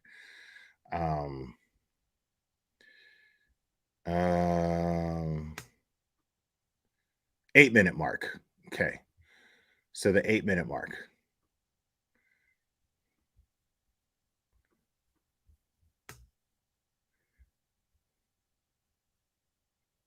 Let's start it at 7:26. Anyway, let me start off before we get into the motion, guys. So now let me read what it says. Okay. So what it says here is this guy, meaning Chris Albert, has his head on a swivel looking for turtle riders. I got bad news for you, Chris. I got real bad news for you. They are literally everywhere. You guys should just stop going out in public. It's only going to get worse from here, homie. I know where y'all were today. You were in Agawam, weren't you? You guys were at some sort of Little League thing in Agawam. Alberts, McCabe's, all you people were there. Just know that there will be no life as normal is over. Life as normal, you had normal for a while there from January 29th to about April 2023. You guys literally got away with murder. All right. Now let's hear how TurtleBoy says it. Wild shit happened like the last couple hours in Canton. So a woman, oh nice, a woman has a turtle rider. I believe her name is Deanna. You guys got to see this. Okay, so she goes to the waterfall bar today. I don't know if she's from Canton or what. He looks so intimidating right now. I'm He gonna bring sounds this so up for you guys. intimidating. You sound so If you haven't intimidating, seen this Turtle yet. Boy. So there, Yikes. she posts this, and she says, "This is Chris Albert, right? We are at the waterfall." And there he is in the middle of the, afternoon at the bar. I don't know if he drove there or not because I don't know if he lost his license when people forget about Chris Albert. I mean, look at that face, by the way. Look at that face. That is the face of a man who he knows he's being photographed. He's pissed. He's not happy about it. Like, I confronted this guy a couple weeks ago. This guy's got his head on a swivel everywhere now. He's like, turtle riders, where are they? I got bad news for you, Chris. I got really bad. That is simply referring to photographing him. He doesn't like to be, this is the context. I'm glad I played it prior to the actual quote because it creates context. The context is this guy knows he's being photographed and he doesn't like it. And it is absolutely his right to go and photograph him. If he's in a public place, he can absolutely photograph him. Paparazzi can do it. He can do it. Okay? Simple. Simple.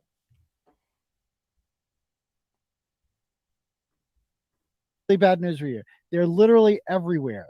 You can't, you guys should just stop going out in public. That'd be my recommendation. And it's only going to get worse from here. I did not direct this person to do this. I can't stop them. They're everywhere. They don't like you. Nobody likes you. Interesting, because they left that part out. They left that part out where he's basically saying, I can't stop people from fucking taking your picture, which implies he did not direct anybody to go over there and take this picture. He didn't even do that, even though it would have been fine. It would not have been illegal for him to do that. Right? It would not have been illegal for him to do that. Simple,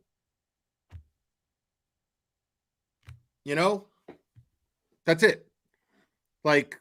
Turtle riders are everywhere.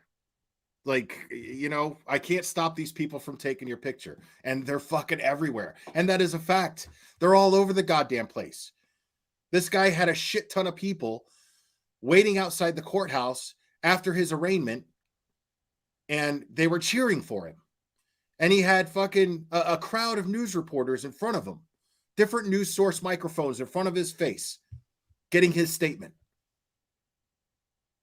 Yes, these people are everywhere. Absolutely. So that's not him threatening anybody. That's not him. That's him just stating a reality. And he's being funny. He's being entertaining on his channel, going, you might as well just if you don't like being photographed, that was the context of what he meant by that. You might, you might as well just stop going out in public. Meaning you're going to get your picture taken. If you don't like having your picture taken, you're going to get your picture taken. There's just nothing that can be done about it. It just is what it is. That was the context in which he meant that. You guys killed someone. You literally killed someone. Not you. You didn't do it. You raised someone who did it. And your big bro did it. But now, interesting, okay? Because there's a bunch of shit that's cut out, right? They skip all of that. But here it says, you guys should stop going out in public. It's only going to get worse from here. I know where you all were today. You were in Agwan, weren't you? That hasn't even been said yet. You guys were in some little league thing in Agwan. Didn't even say that yet. Alberts, McCabe's, all you people were there. Just know that there will be no life is as normal is over. Life as normal. You had a normal life. Blah, blah, blah. You literally got away with murder. Okay. But he's sitting here saying it wasn't you, not Brian himself. Not Brian himself. But he's saying not you, but and you obviously know this and you're helping to cover it up. But I guess you didn't kill anyone. So you got that going for you. So good job, Chris. You just raised the killer. Anyway, and we're going to get to that too. But he's obviously, when I saw him, this dude is ready and looking around. They insist on going out in public. Chris, I know. Now it's Chris Albert, not Brian Albert. I'm sorry. I may have said Brian Albert. I'm not sure if I did, but if I did, I apologize. It's Chris Albert that he's referring to. Where you guys were. Chicken Palm Charlie. For today. Y'all were in Agawam, weren't you? I got pictures of you on my cell phone. I got people sending me pictures. You guys were at some sort of little league. I got people sending me pictures. Okay. I get people sending me emails, screenshots of shit all the fucking time that I don't ask for. I don't ask for them, people, but they happen. Whether you like it or not, they happen. Okay. Yes, this guy built a network of people that believe that Karen Reed is innocent. He has absolutely done this, and he deserves credit for that. But that doesn't come with being responsible for every single thing that these people do. It's very simple. He does not. These are individual people. And the fact of the matter is, taking someone's picture and sending it to him is not illegal either. You can absolutely do that.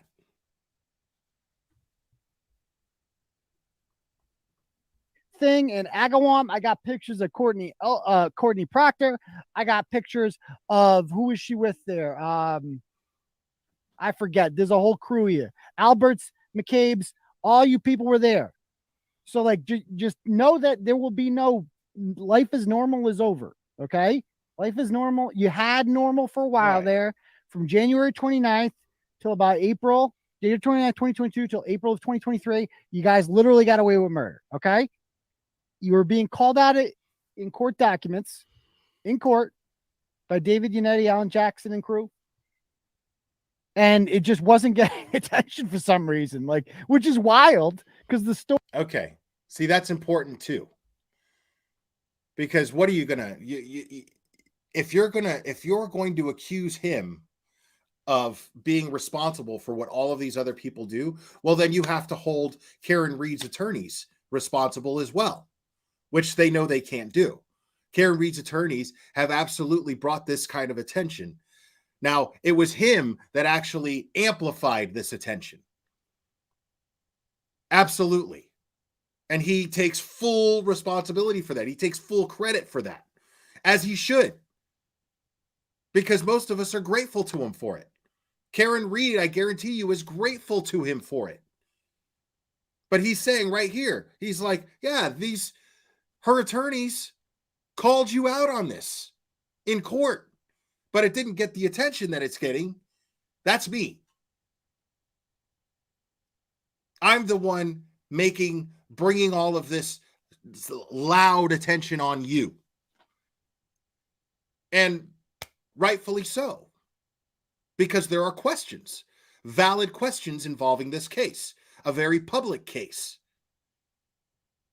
Because when someone is being prosecuted, people, okay, Now, they say it's the Commonwealth. The Commonwealth is what? The Commonwealth of Massachusetts is what? The Commonwealth is the people, folks. The people. The people of Massachusetts are the ones prosecuting Karen Read. And there are many of these people in Massachusetts who don't think that Karen Read is guilty of this crime. So the people of Massachusetts, meaning the Commonwealth of Massachusetts, don't mistake the Commonwealth of Massachusetts for being the prosecution. The prosecution merely works for the people. The prosecution works for the Commonwealth. It is the people that are demanding answers. And he is going out and getting those answers. That's all he's doing. This is what he's guilty of. And what he's guilty of is not a crime. Story is freaking sensational. It's been there under my nose the whole time, and I didn't even know about it. And it turns out it's like the story of the century. And so now you can't. Now you just can't leave. I mean, you should leave, but you can't, because that's D&E Pizza's there. You're stuck, and I don't even know if you can drive because you killed a guy. People forget that about Chris Albert. Like, he killed someone. Like, driving. Was he drunk? I don't even know if he was drunk when he drove. Didn't he leave the scene? He left the scene. Some dude died. I don't even know how long he went to jail for, but he's out. I don't know if you lose your license for that, but I guess it runs in the family. So he wasn't happy about this. And so then the woman, Deanna, he confirmed. All right. We're going to move on to the next thing. But before that, folks, oh my goodness, what? I think we got a super chat. Super chat. I think we got a super chat. Super chat. Super chat. Super chat.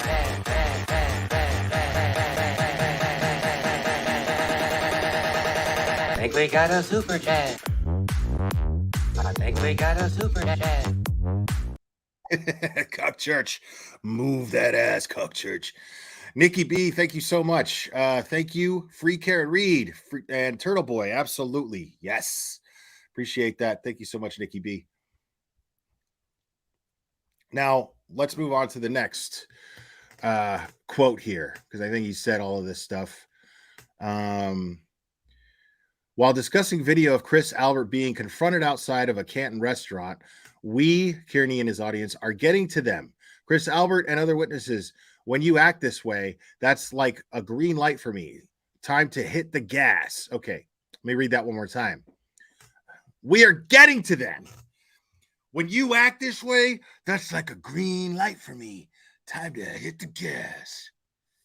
That's how it's portrayed here in the affidavit. Okay, let's hear TurtleBoy's context of this. And it says here it is at the 19-minute mark.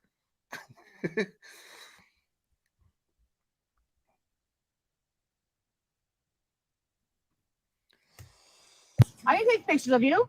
You took pictures of me? Like, this is what you're doing? You're following someone, a woman, mind you. You're following a woman out to her car and being like, you took pictures of me. Who gives a fuck? You're in public. There's no expectation of privacy. Who cares if somebody took pictures of you? Oh, you took pictures of me? Yeah, so what if I did? Who cares? And you got to confront her and like cause a scene. These people are so fucking stupid. Like, they just don't know how to keep a low profile. They can't help it. They are unraveling. This is unhinged behavior on the part of Chris Albert. We are getting to them.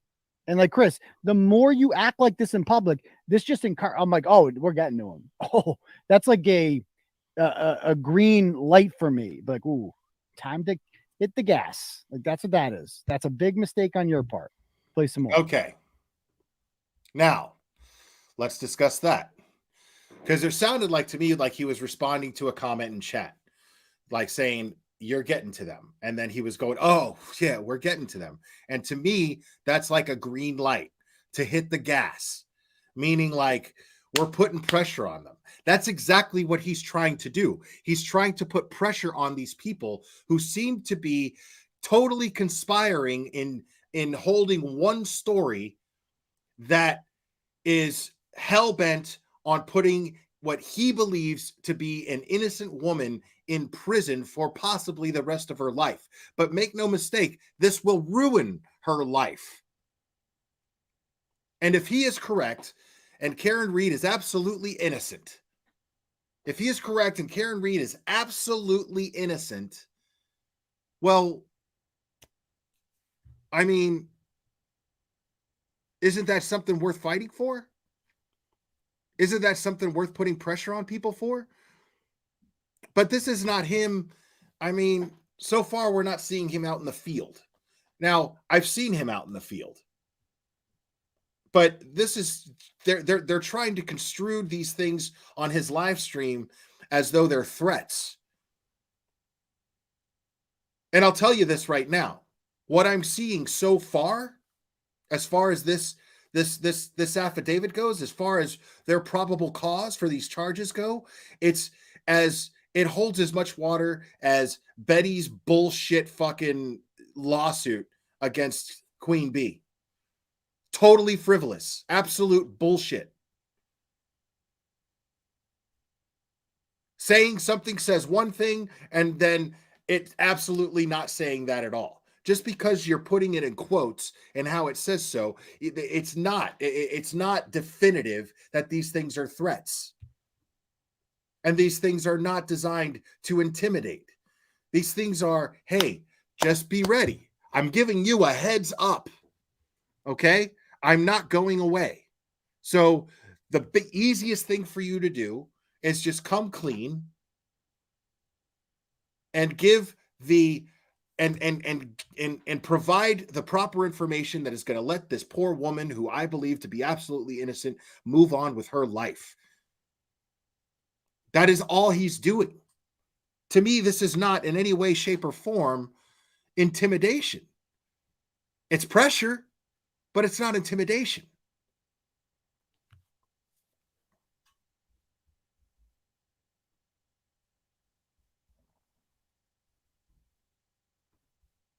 Some more. Now, Well, how did I take a picture of you? I was on the phone. Juvenile. Serious conversation. Yeah, let's have a serious conversation. All right. Now let's go to the next thing here. All right. So the next thing here says, I got pictures of you. You can't leave the fucking country. Turtle Riders, we're going to find you.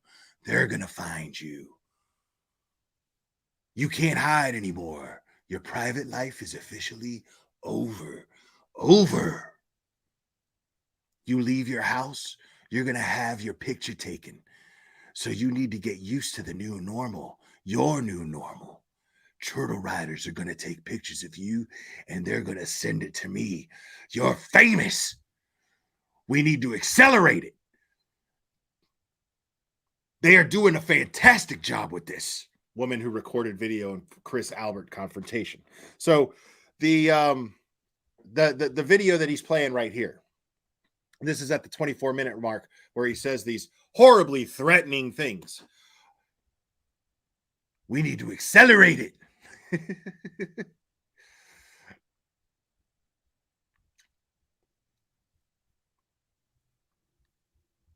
So where did that say, the 24-minute mark? Yeah, 24-minute mark. Let's go to the 24-minute mark.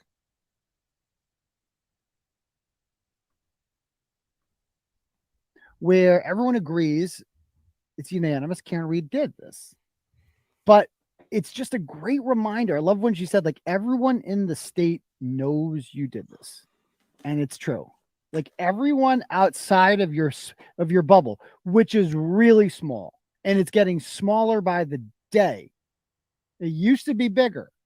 It used to be kind of like the whole town. That is day by day. So many people in your town are looking at you, Chris, every day. When you go out in public and you go to the grocery store or wherever, people are taking pictures of you. I got a picture of you, Chris, and your wife, Julie, because I know you're watching, Chris. It's about a week or so ago. You went to Twitter. Now, just because they're called Turtle Riders, see, because some people might compare Turtle Riders to, say, the Cuck Squad, Ryan Cuck Church's Cuck Squad, right? Not the same thing. Okay. Like, these like Ryan Cuckchurch's following are just fans of music. That's all they are. They just worship the guy because he writes a song that they feel like they can relate to, and then they're like, we'll do anything that you want, anything that you say is gospel, and we love you, and that's it. That's not what turtle riders are here. Turtle riders are of a different breed. Turtle riders are on the side of Karen Reed. That's what turtle riders are. Okay, it's a very different thing. Okay, these are people that he has shown evidence that something very nefarious is going on in the Karen Reed prosecution. Something extremely nefarious is happening.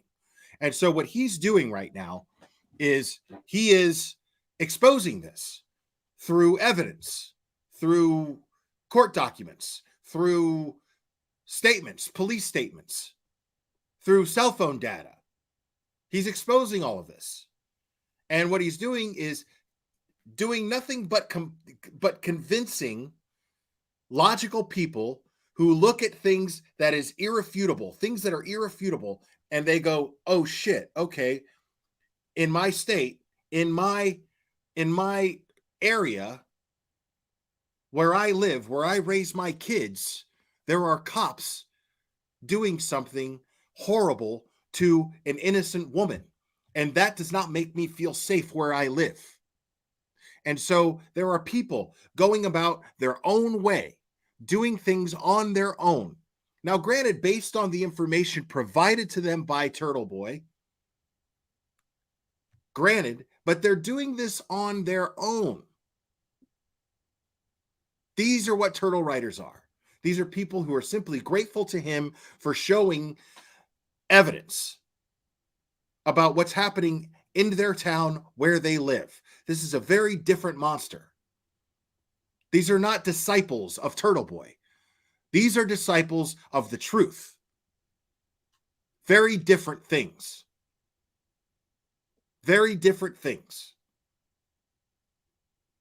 He believes that the people of Canton are good people. And he says, guys, I love you, and I think this is important that you know this about what's going on in your town. That's all he's done. These are not people that he has a list of and they recruit. He doesn't recruit these people. He simply puts out information and people are receptive to this information. That's it. He can't be held responsible for those people.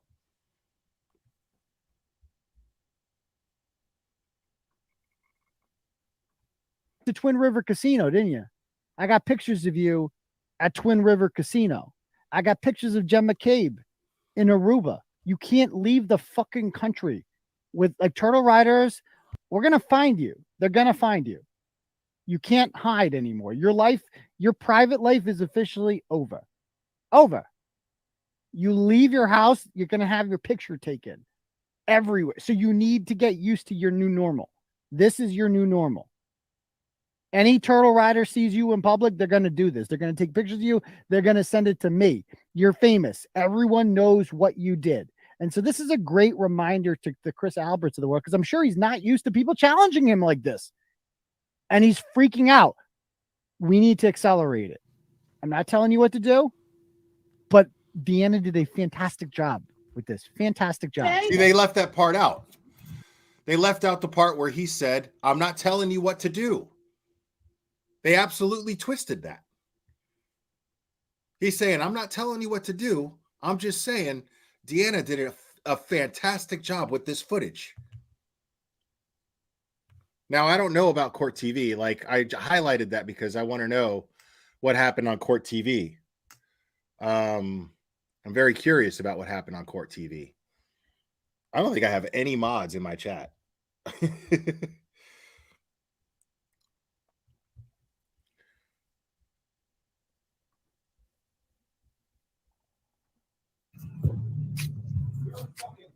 I'm a loser. You're You're the a loser. that's just- You're arguing with a woman in a parking lot. I'm going to my car. This isn't your car. The car next to you is my car. So yeah, pull me over all day long. I don't give a fuck. Yeah. This one Yeah, that one there. So there he is getting it. So he can't drive. Someone's got to drive. Somebody else drove him, and like Chris getting in the car. Of course, he can't drive. Does he even have a license? Picture this conversation on the way home. Fucking TurtleBoy. You know this guy would kill me in a heartbeat. Like he's just so mad about this. Like you know what he's thinking in his head? Back in the day, as in like 4 months ago, we would kick the shit out of TurtleBoy. We'd teach him a fucking lesson. And that's the way they are. But guess what? We're not back in the problem with back in the day is, it's back in the day, as Slim Charles once said. The thing about the old days, the old days. Yeah, they're gone. See, he's making an excellent point here, because this is very interesting. He's making an excellent point. The point he's making is, these people, these people are thugs, and they would love to just disappear this guy. But the problem is they can't, because he's too goddamn public. That would bring too much attention on them. If TurtleBoy were to just disappear like Hoffa, every single one of those people that were in that house on that night at 34 Fairview, anyone, they would have a microscope on them. The people would revolt. The people of Canton, the people of Massachusetts would lose their shit if something physically happened to this guy. They know they can't do nothing, because they would have the town, the whole state would be coming down on them like a ton of bricks. And all he's doing is exposing them for what they are. And the interesting thing is they're following his example. The people that he's not even responsible for are still following his example, because he straight up says, I want peaceful protesters. I don't want any violence, nothing like that. If you're gonna do what I'm doing, don't do anything different than what I do. So people are just taking their pictures. People see them go to a casino, they take their picture. People see them go to a Little League game, they take their picture. And so your picture's getting taken wherever you go. So what? So does that mean that does that mean that Angelina Jolie, Brad Pitt, fucking Pete Davidson, for fuck's sake, that these people could just start bringing charges up on paparazzi? Is that what they say? These people fucking they go to their houses and they take pictures of them at their houses.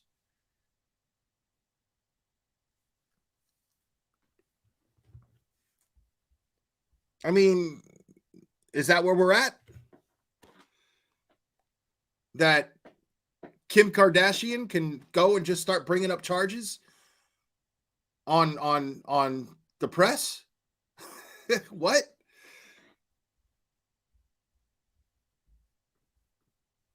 And it's all not. Right, so let's move on to the next, because there's a lot of this.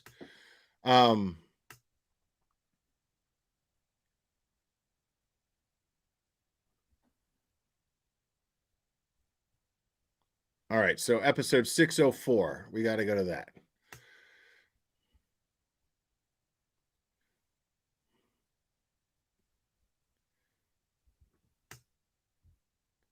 Now, what is the timestamp here? 17-minute mark.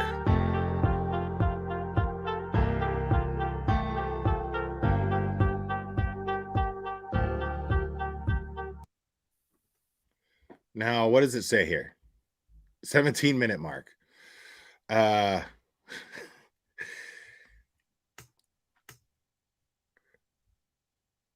Okay. I said from the beginning, I don't want this to go to trial. Okay. What they're implying here is, now I want it to go to trial. I do. But what they're implying here is that he's trying to say that that I don't want this to go to trial, that something should happen to where it doesn't go to trial, where something that where someone gets hurt. You know, that's what they're trying to imply, that he's implying here. And it's asinine. It just doesn't make sense. But let's hear the context. Let's hear a little bit of the context.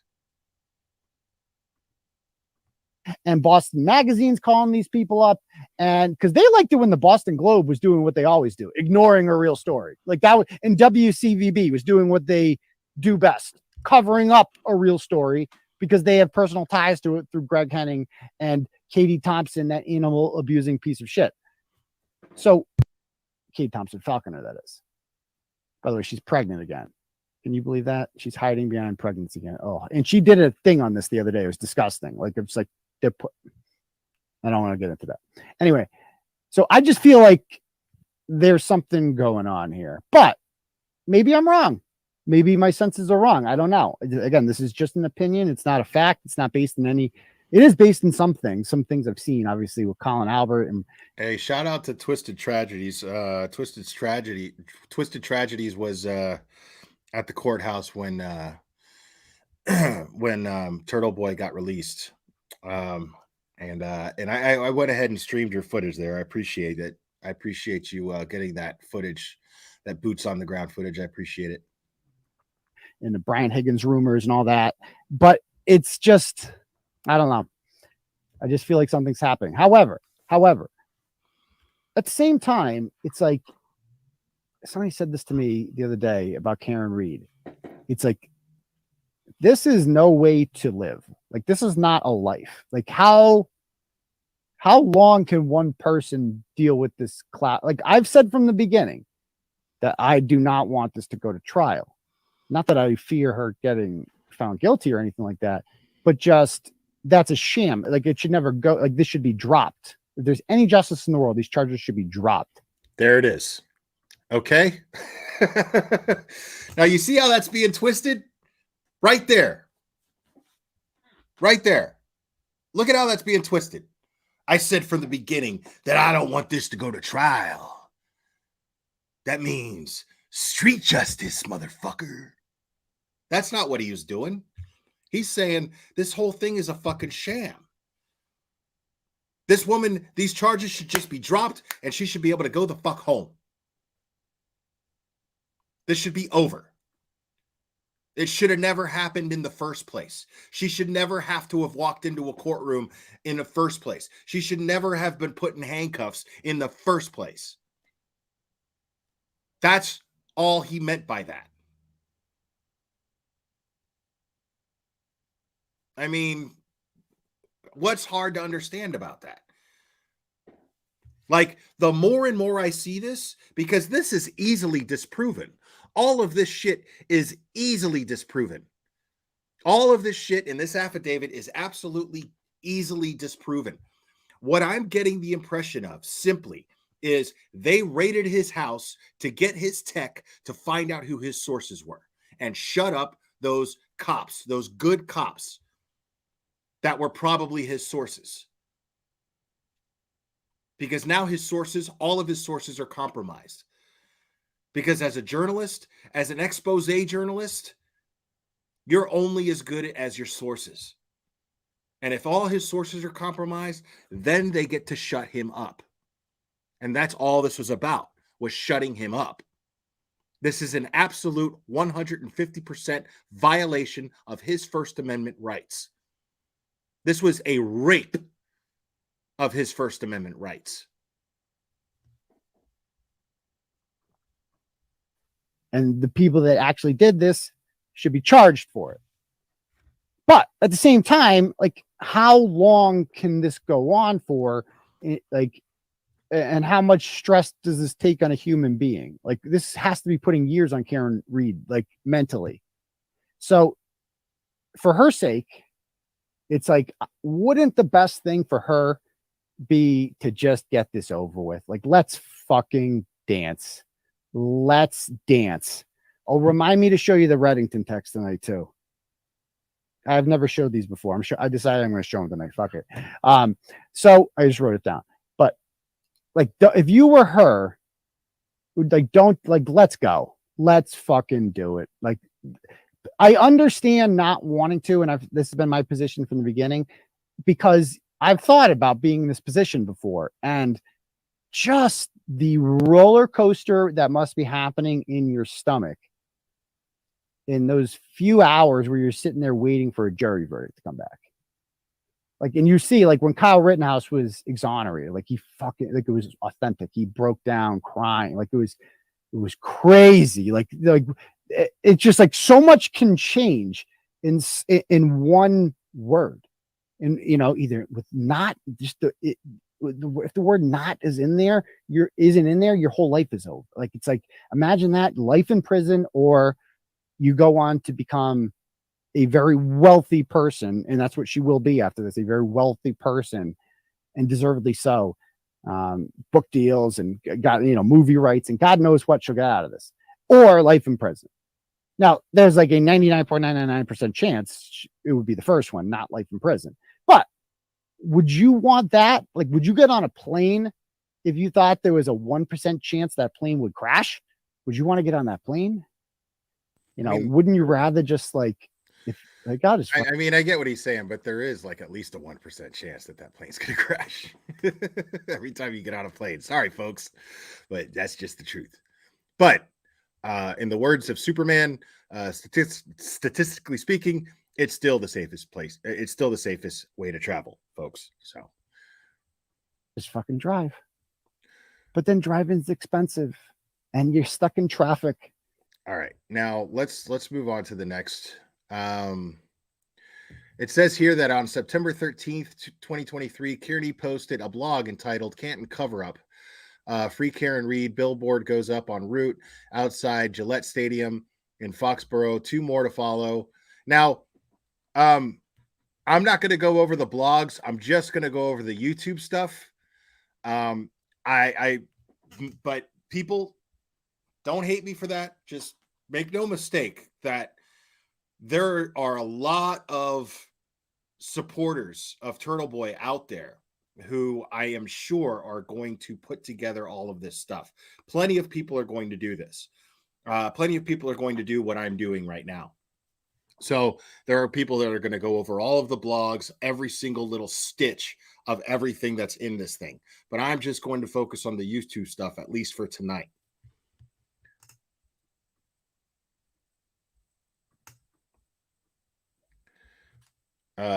Let's see. Episode 590.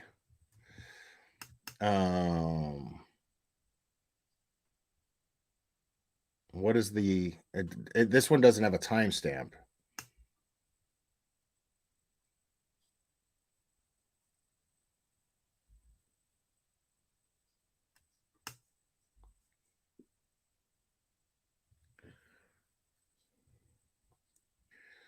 Oh wait,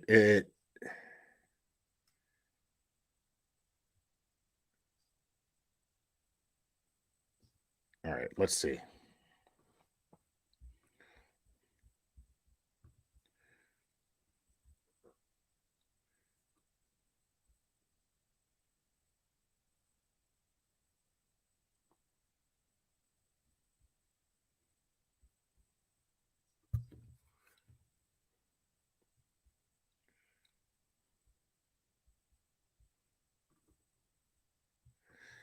Yeah, I don't, it doesn't have a timestamp, so I don't know where this is.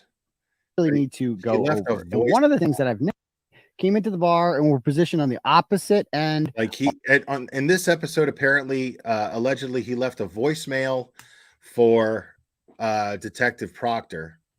And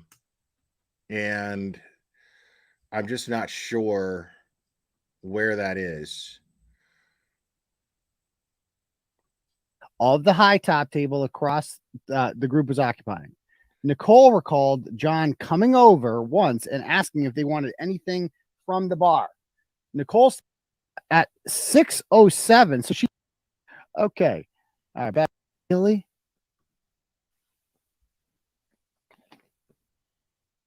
Maybe it's towards the end. I don't know. I'm trying to catch up. And he's It's just not my in the world. chat. So I can't. Oh, okay. I see him on the phone here. Okay, here we go. So apparently he left this voicemail. Okay. Hi, Trooper Proctor. This is award-winning journalist Aidan Kearney calling. I'm calling to talk to you. I do have some questions about you. I have a lot of questions, actually. For starters, why didn't you tell me, one, before doing the investigation that you were good friends with the Albert family? Why did you, in your report, say that you were introduced to Chris Albert on February 10th when you have known him for more than a decade prior to that? Why did you lie about what time you towed Karen Reed's car? Why did you intentionally misspell the names of several key witnesses in your report? And I'm just wondering about all those things, and maybe you and I can meet up for coffee. Boy, do I have a lot of questions for you. When you were inside Fairview Road that night, or that morning rather, why did you stay there for 4.5 hours? And what did you guys talk about and do?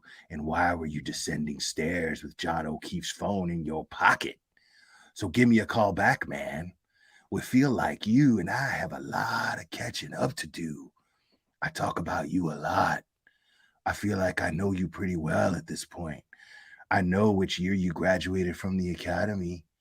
I know you were out in West Brookfield for a while.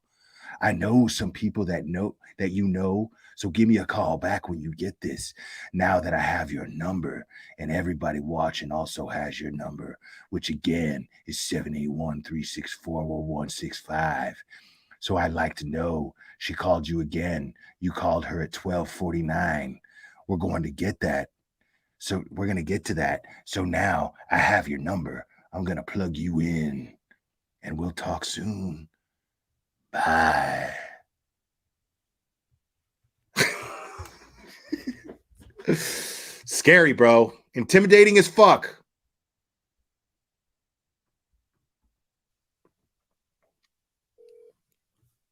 Hi, you've reached Maureen Durbin. Please leave a message. Maureen Durbin?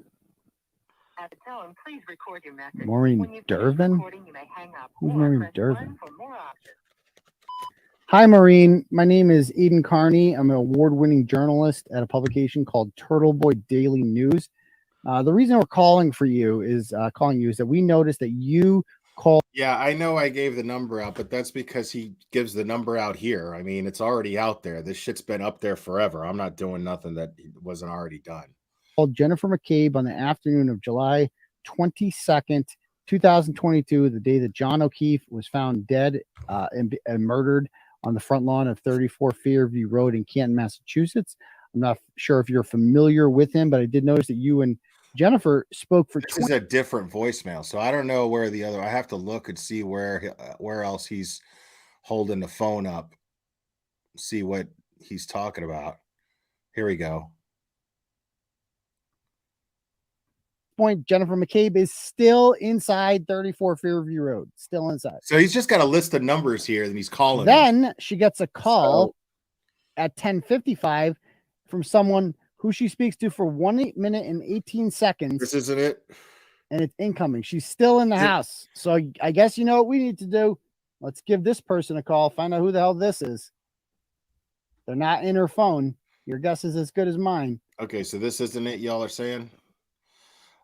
I already checked later.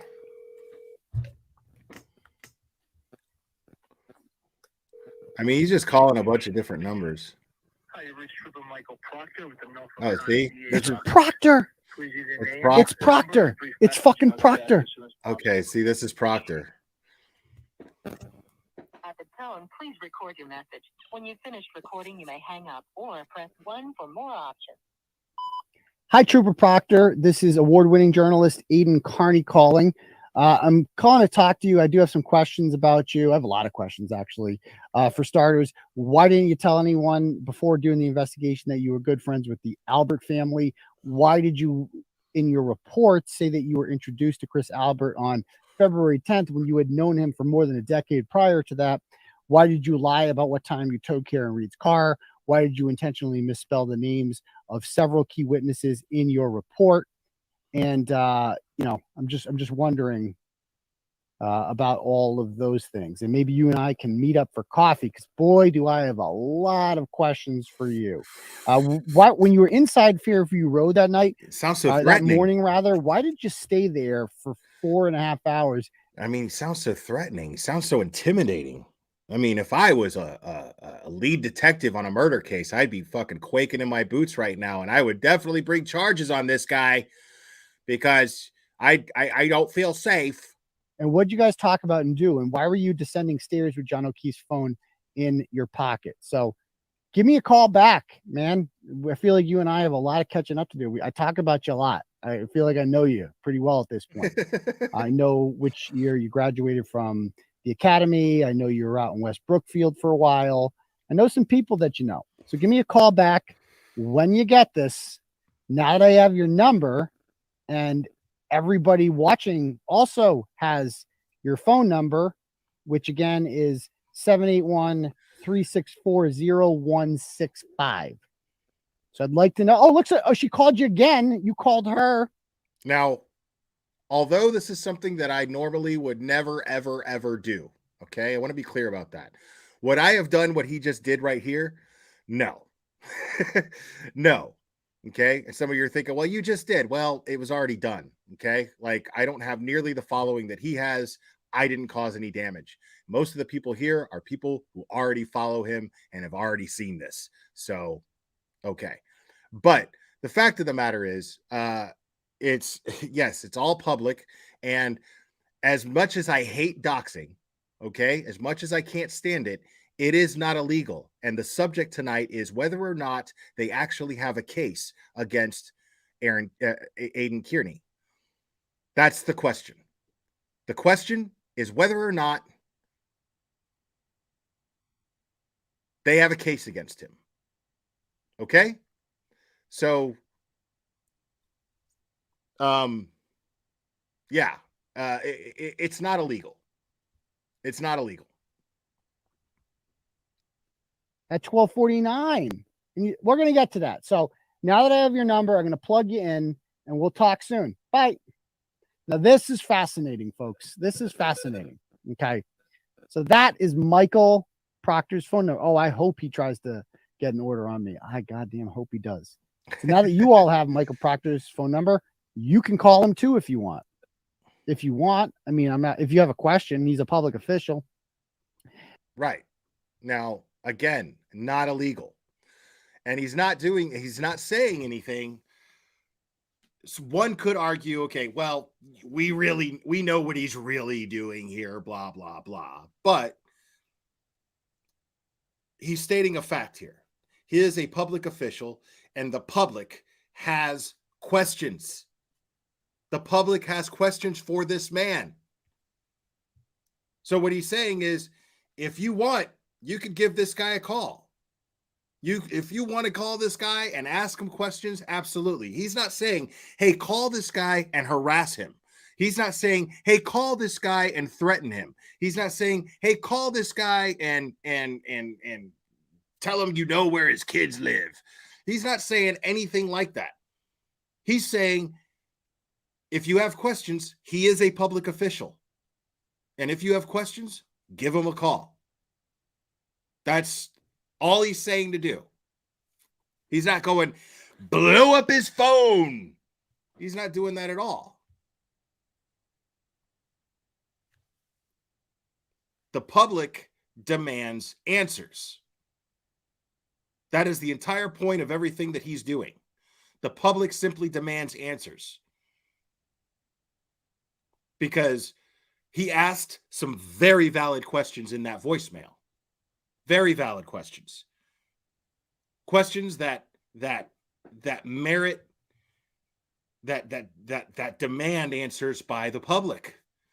I mean, he is a detective. He is a public servant. And he's doing things that merit questions. And he's not doing things that merit questions. And all he's doing is as a reporter is representing the people. Like, don't give me your questions to ask him. Ask him yourself.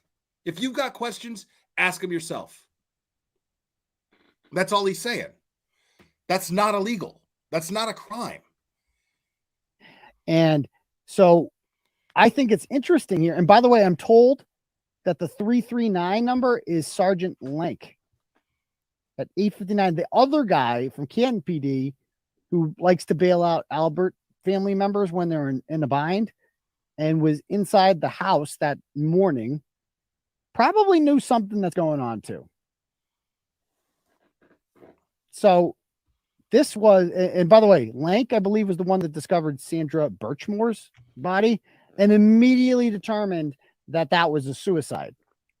And she was not killed by Matthew Farwell, who there's video of him leaving her apartment shortly after that. So, and it's interesting here that Lank and Proctor are not plugged into her phone as contacts. They're not contacts. So my question is, how'd she get their phone numbers? How did you get, that was Michael Proctor's personal cell phone number that we just called. How did she get that? How did she, did it call her? Did she call it? It's an incoming call. He called her. He called her. Okay, wait a second. How'd she get their phone numbers? Proctor are not plugged into her phone at Lank. Who's her? After that? Whose phone list is this? So, and it's interesting. This is somebody's phone records. I want to know who they are. Is it Jennifer McCabe's? Yeah, that Lank and Proctor are not plugged into her phone as contacts. They're not contacts. So my question is, how'd she get their phone numbers? How did you get, that was Michael Proctor's personal cell phone number that we just called. How did she get that? How did she, did it call her? Did she call it? It's an incoming call. He called her. He called her. Huh. Why is he calling her? Okay, so this is interesting. So this is Jennifer McCabe's call log. I'm glad I'm seeing this right here. I'm really glad I'm seeing this. This is a little bit different than, I'm going a little bit off of the rails here, but he's going over Jennifer McCabe's phone records for that day, for January 29th. Okay, January 29th. January 28th was the birthday celebration, right? Of fucking Albert, whichever fucking the 17 about to turn 18-year-old Albert. I already forgot his fucking name. The son of Chicken Palm Charlie. So Colin Albert, thank you. So this is Colin's Colin's birthday on the 28th. The 29th is in the morning, where they find at sometime at 4 something in the morning is when 911 is called. And then this is very interesting here, because at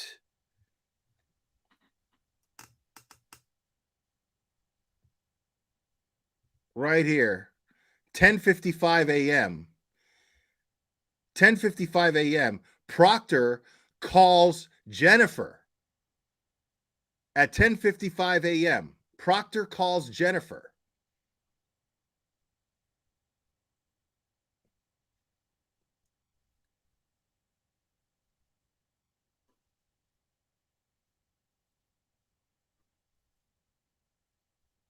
Oh, it was Brian. Okay, it was Brian Albert Jr.'s birthday. Sorry about that.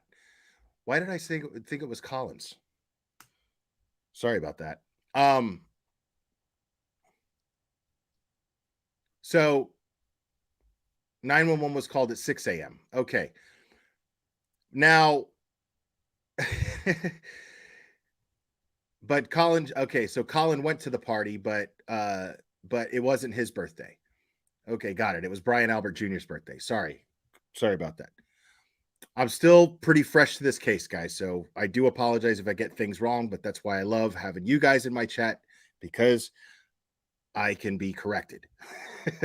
And I love that. Now, this is very interesting because this is something that I did not know of. And I could see why. And it seems like this during this stream, this seems to be what probably set them off.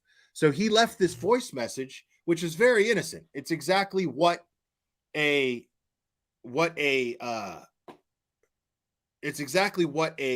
reporter might do, but one who is trying to expose things. Now, it's not something that I would do, but he's basically saying, hey, this is his way of saying, I'm recording this phone call. You're on a live stream. I have your phone number. Everyone has your phone number. So expect a lot of questions. But we can make this real easy if you just meet me for coffee. Now, again, not illegal.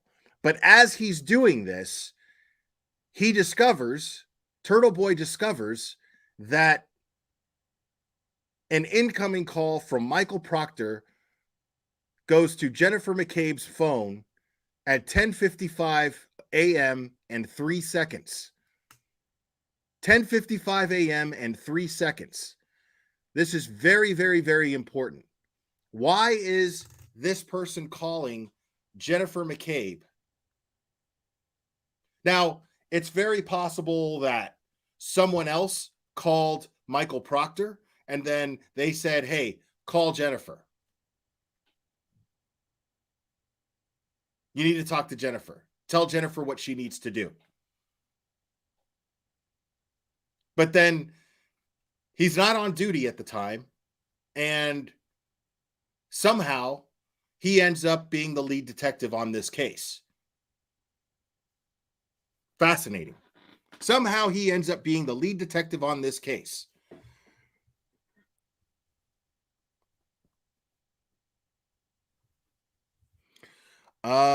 Jenna Rocco. Oh my goodness. I think we got a super chat. Super chat. I think we got a super chat. Super chat. Super chat. Super chat.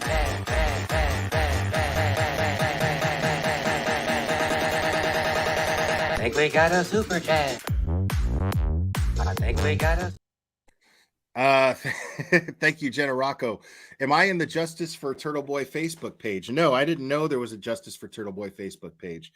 I'm in the Justice for John O'Keefe Facebook page, but I am not in the Justice for TurtleBoy Facebook page. But I will look for it. I will look for it. I normally, I gotta tell you, and thank you, Jenna Rocco. I appreciate it. I normally fucking hate Facebook groups, dude. I normally fucking hate them. They're just full of wild speculation and then nasty arguments, and then people argue and they dox each other and people get ugly, and I want nothing. Oh, it's the Justice for John O'Keefe and Karen TurtleBoy official. Yes, I am part of that group. I am in that group. Jenna Rocco, I am. I don't post much, and most of what I post doesn't get approved. And I think it's just because they don't want anybody like promoting themselves. But hold on. Wait. I think we got a super chat. Super chat. I think we got a super chat. Super chat. Super chat. Super chat.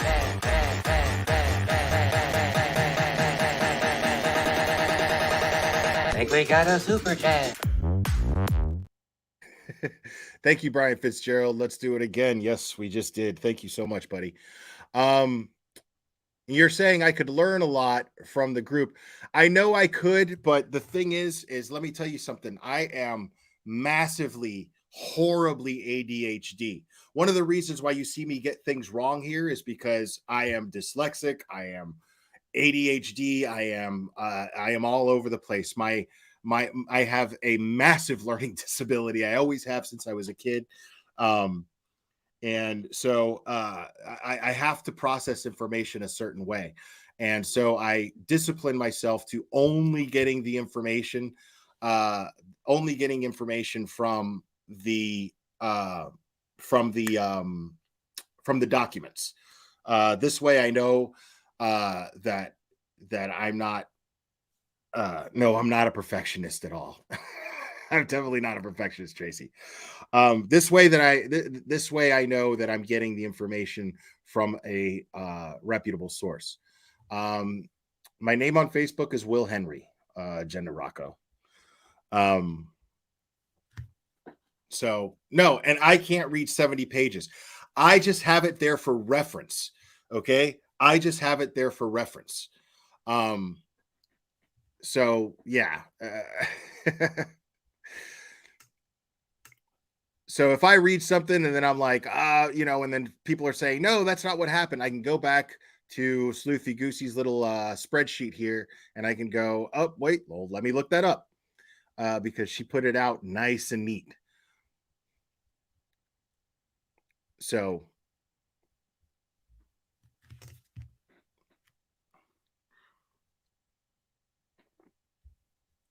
but yeah, I do find it fascinating that Michael Proctor, before he was even assigned to the case, called Jennifer McCabe's phone. I find that fascinating.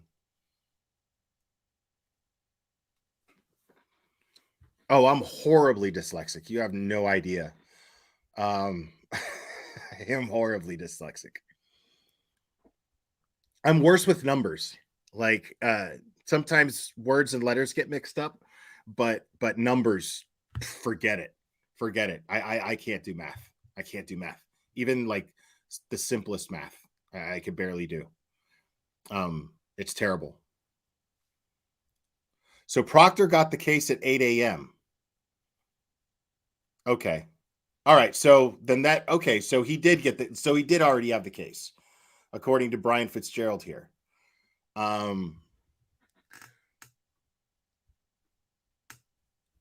So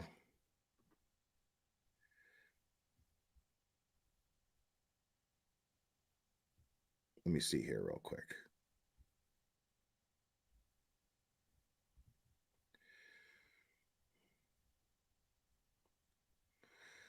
I'm not seeing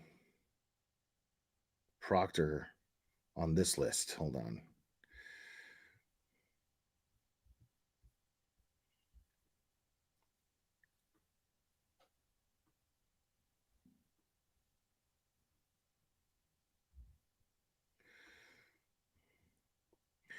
Yeah, where would you find that? Where would you find where Proctor got the where would you find where Proctor got the case assigned to him? I'm curious.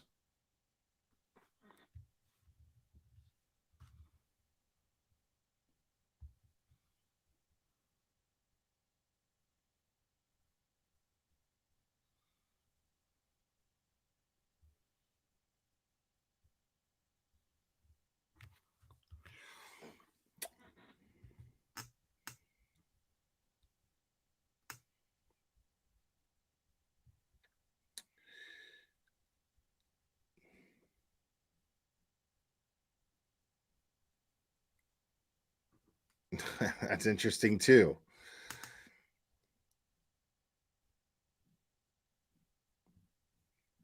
Right. No, I know he interviewed Jen in the morning. Thank you, Cherry. Let me see what time that was. Jennifer McCabe. .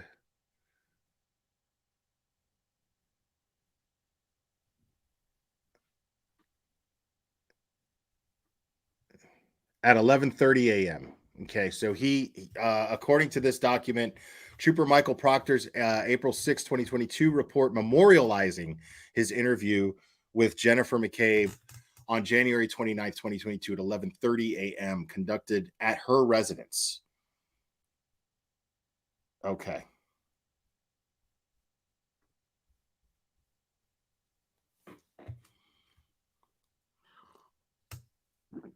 Wait, was there a...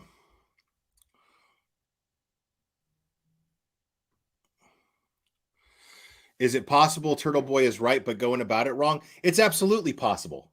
It's absolutely possible. And thank you for that, No Strays. I appreciate it. It's absolutely possible. Make no mistake about that. But that's what we're exploring. That's exactly what we're exploring. Now, I can't officially say because I'm not an attorney. I'm actually looking forward. I've been in talks with another attorney that's on YouTube. And I'm in the works, hopefully, of talking to another one. What I'm hoping to do, and I might be reaching a little bit out of my element here, but I'm hoping to get a panel of attorneys to join me for a live stream at one point to discuss these charges, and just have them just kind of hash it out and discuss whether or not there is a strong or weak case against TurtleBoy and what he would need, and what he would need to do to beat these charges. So I would be fascinated to be on a panel with a bunch of intelligent, educated people like them, and discuss that. Absolutely, 100%. I would absolutely love that.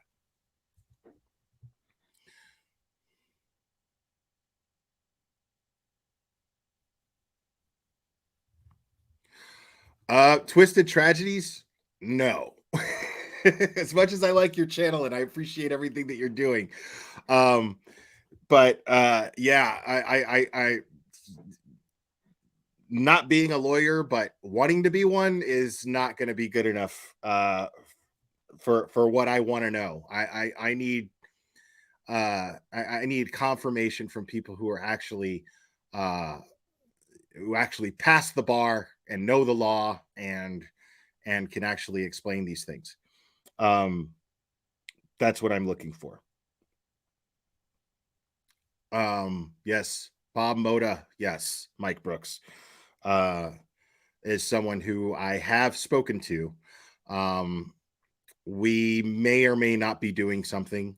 We don't have anything set in stone, but I have been in contact with Bob Moda. Yes.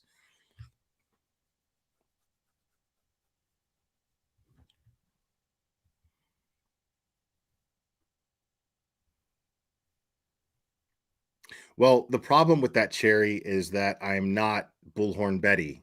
So, no, I'm not going to Google legal stuff. I want to talk to actual lawyers.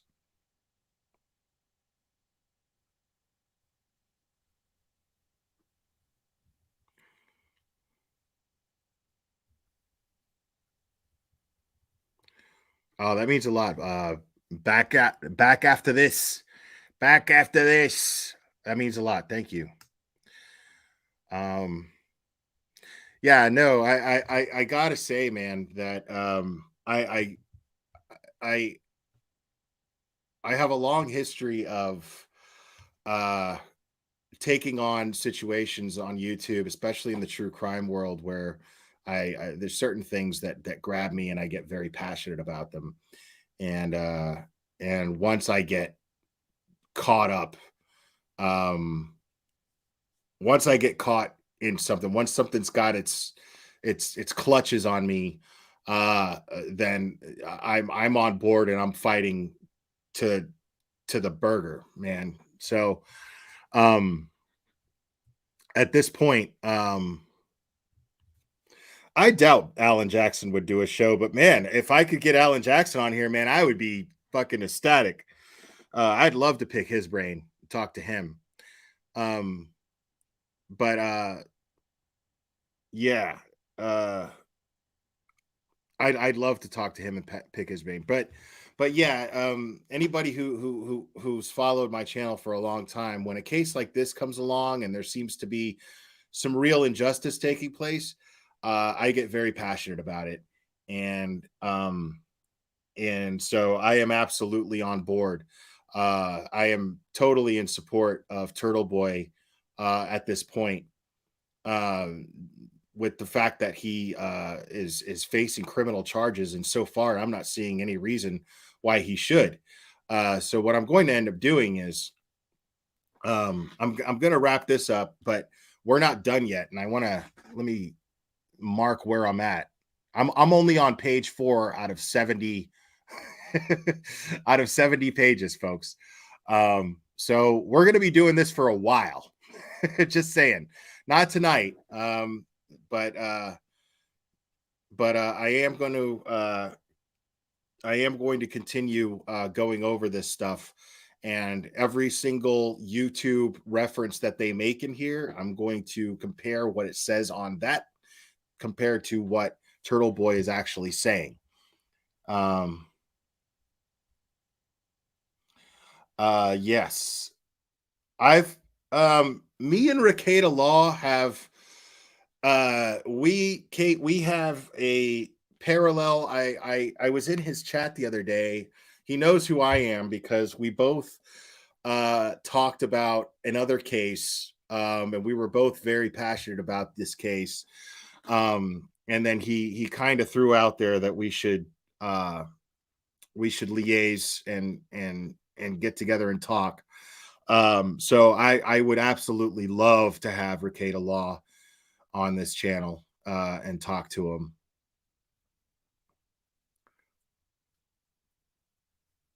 So, but I mean, the way that I look at it, as far as TurtleBoy, now again, I have to wait till trial, and I'm still technically on the fence when it comes to Karen Reed, and don't hate me, but understand that the only thing that is keeping me on that fence is the fact that I still don't know what the prosecution has.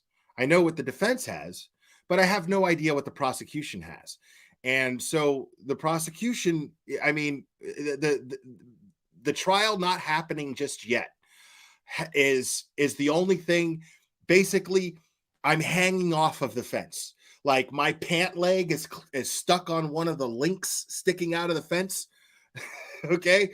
And I'm just hanging upside down off of this fence. Okay. That's where I'm at as far as Karen Reed goes. Right now, I absolutely believe she's innocent, but I am still open to hearing the prosecution's case. Until there's a trial, I cannot make a definitive decision of what I believe to be true or not true.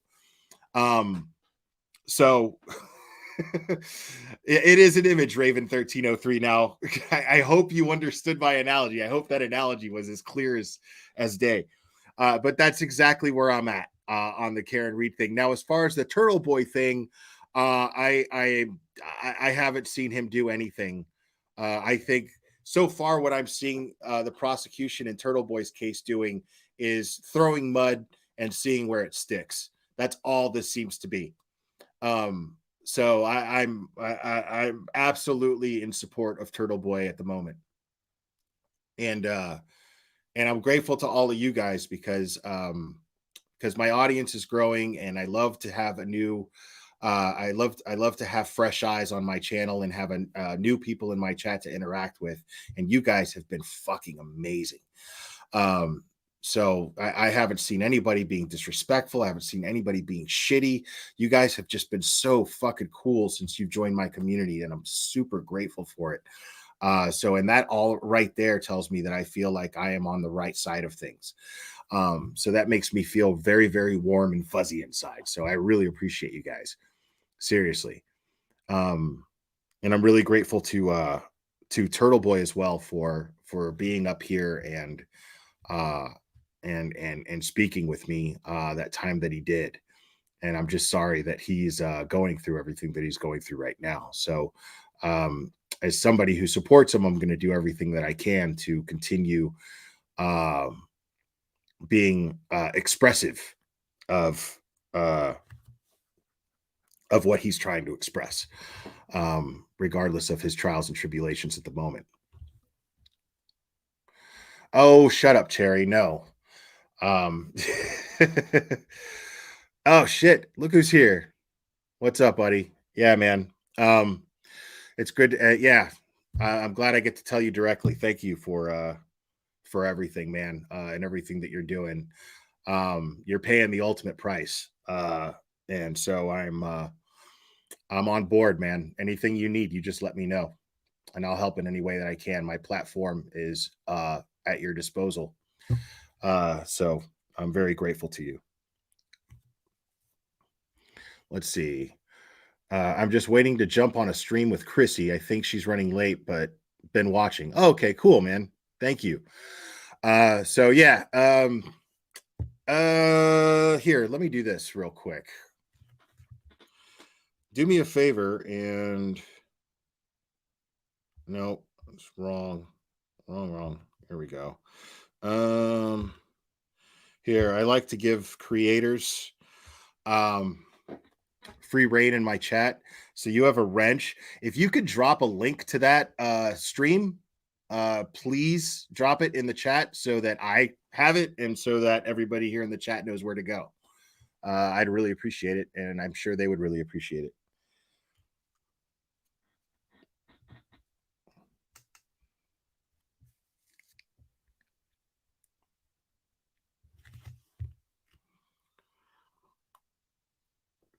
But yeah, man, I'm gonna go through every single fucking one of every reference in this affidavit as far as YouTube goes. The blogs, I'll let somebody else handle that. But everything YouTube wise, I am going to go through all of your content, and I am going to contrast every statement in this affidavit versus the actual footage. And I'm going to take as long as it takes to do that. I'm going to do as many streams as it takes to do that. So absolutely 100%.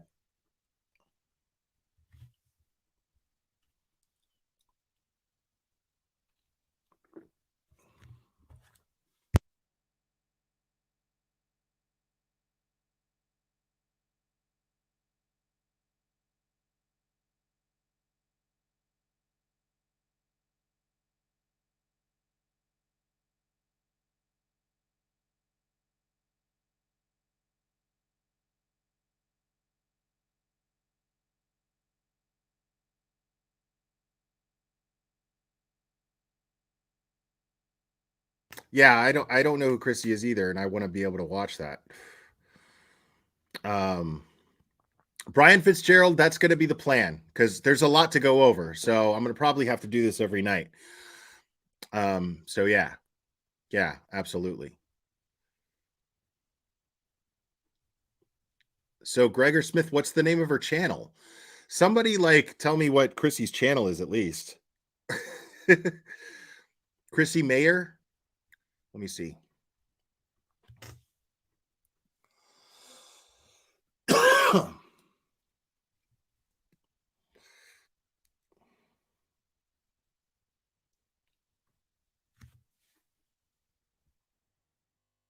Is it with a CH? Let's see.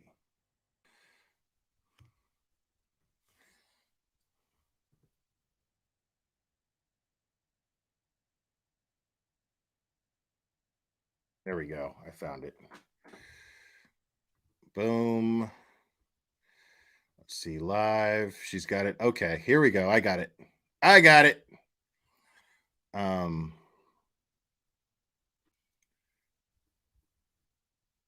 All right. So here's the link to that stream, guys.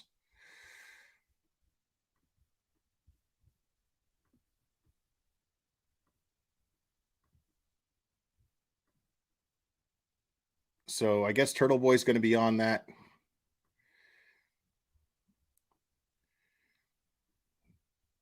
Unless that's the wrong one, because does she have more? No, wait. There's two different. Oh, wrong one. Wrong.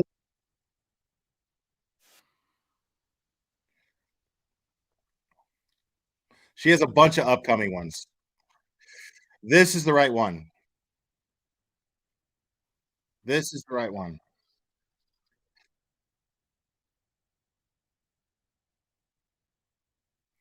All right. It's just starting right now. So the link that I just dropped, I'll pin it. All right. So the link that I just dropped and I pinned in the chat, that is the link you want to go to. When you get over there, tell them it's a Glare raid. Tell them the Glare sent you. And I'll see you guys in that chat. So I'm going to go ahead and call it now. That seems like a great time to do so. Anyways, guys, thank you for all your support. Thank you for smashing the like on this. Thank you for subscribing. I love you guys very much. I meant every word I said to you guys. I am so grateful to you guys. So get used to seeing a lot of me because I'm not going fucking anywhere. I love you guys very much, and we will do this again very soon, my friends.